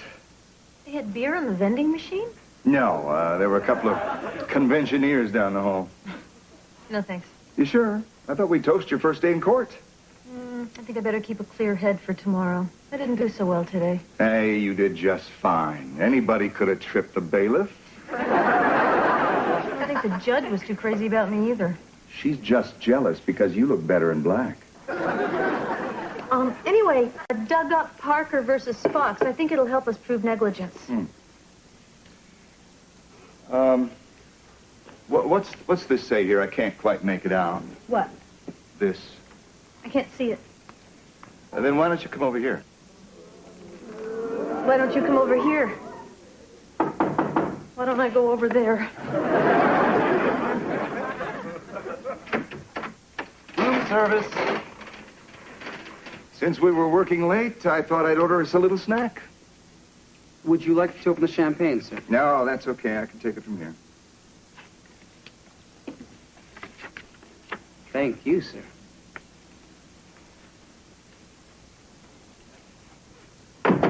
Very nice. The only thing missing is the blindfolded violinist. He called in sick. Don't. I thought we liked each other. At least I like you. Look, Doug. I mean, I really think you could turn into one hell of an attorney. Together, we could do some real damage. And I want to keep working with you. But I'm not interested in any of this. Then why did you take the job? What do you mean? Well, there were 24 applicants, Marcia. You don't think you got it by being 76th in your class? You know, like the trombones? I was hired because I'm a good lawyer. And because I convinced Mr. Dawson and Mr. Bach that I would be an asset, make a real contribution. You didn't even come in till the end. Okay, maybe you had something to do with it. But if you were under the impression that I would ever be anybody's little Miss Jolly Time, well, you can correct that impression right now, or I am on the next plane back to Pittsburgh.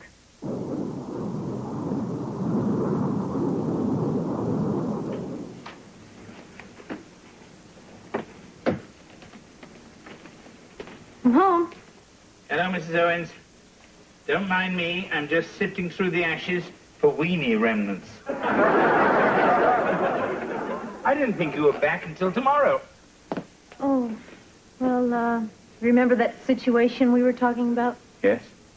Things sort of got out of hand, so I took an earlier flight home. I see. May I ask you one question? Sure. Did you happen to bring back a bag of those honey-roasted peanuts?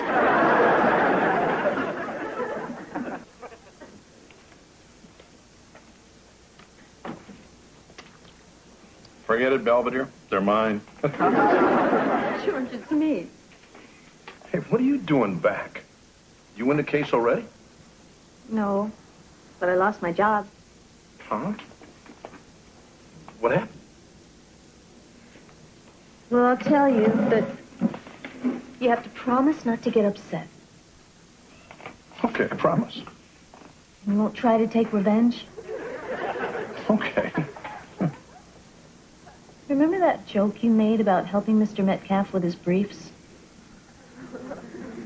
Yeah? That's pretty much what he had in mind. Oh, really? George, take it easy. Nothing happened. Oh. So you okay? Yeah, I'm fine. I guess I knew all along I didn't get the job for my brains, but I just didn't want to admit it to myself. I am so stupid. Even to think for a second that a law firm like that would be interested in someone like me. Hey, counselor, I don't want to hear that stuff. I mean, you're going to be a great lawyer. And if Huey, Dewey, and Louie don't know a good thing when they see one, then somebody else will.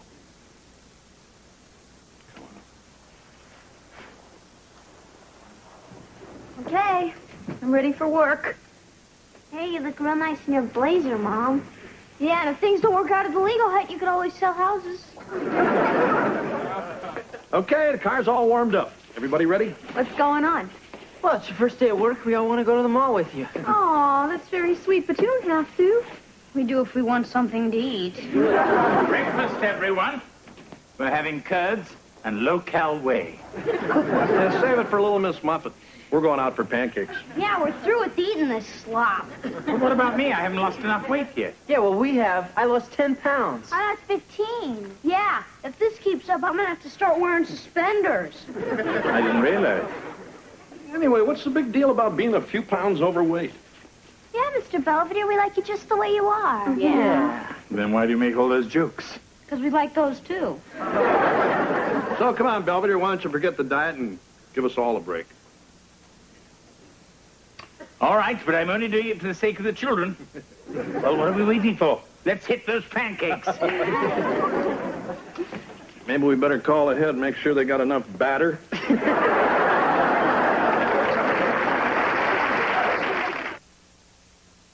Mr. Belvedere will be right back. Marcia has successfully completed her first day at Legal Hut, and she's already acquired her first client. Someone is suing Corn Dog City after he swallowed the stick. At least that's what she thinks he said. As for my diet, I've made an agreement with the family. I'm limiting myself to 3 meals a day, and they're limited to 3 wisecracks. As a gesture of goodwill, George even bought me one of those new talking scales.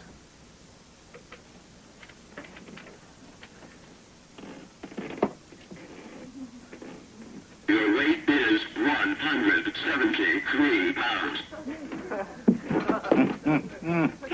Remind me not to get that fixed.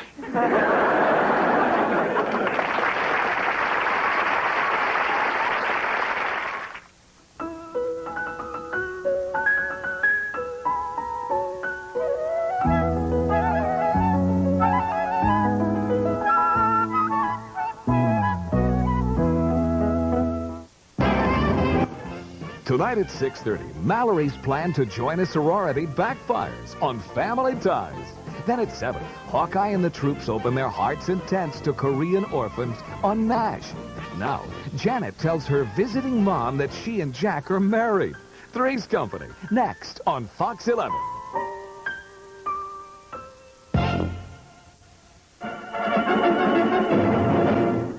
Here you are on your first day of kindergarten in your cute little polka dot dress. I look like Petunia Pig. Yeah, but you were our Petunia Pig.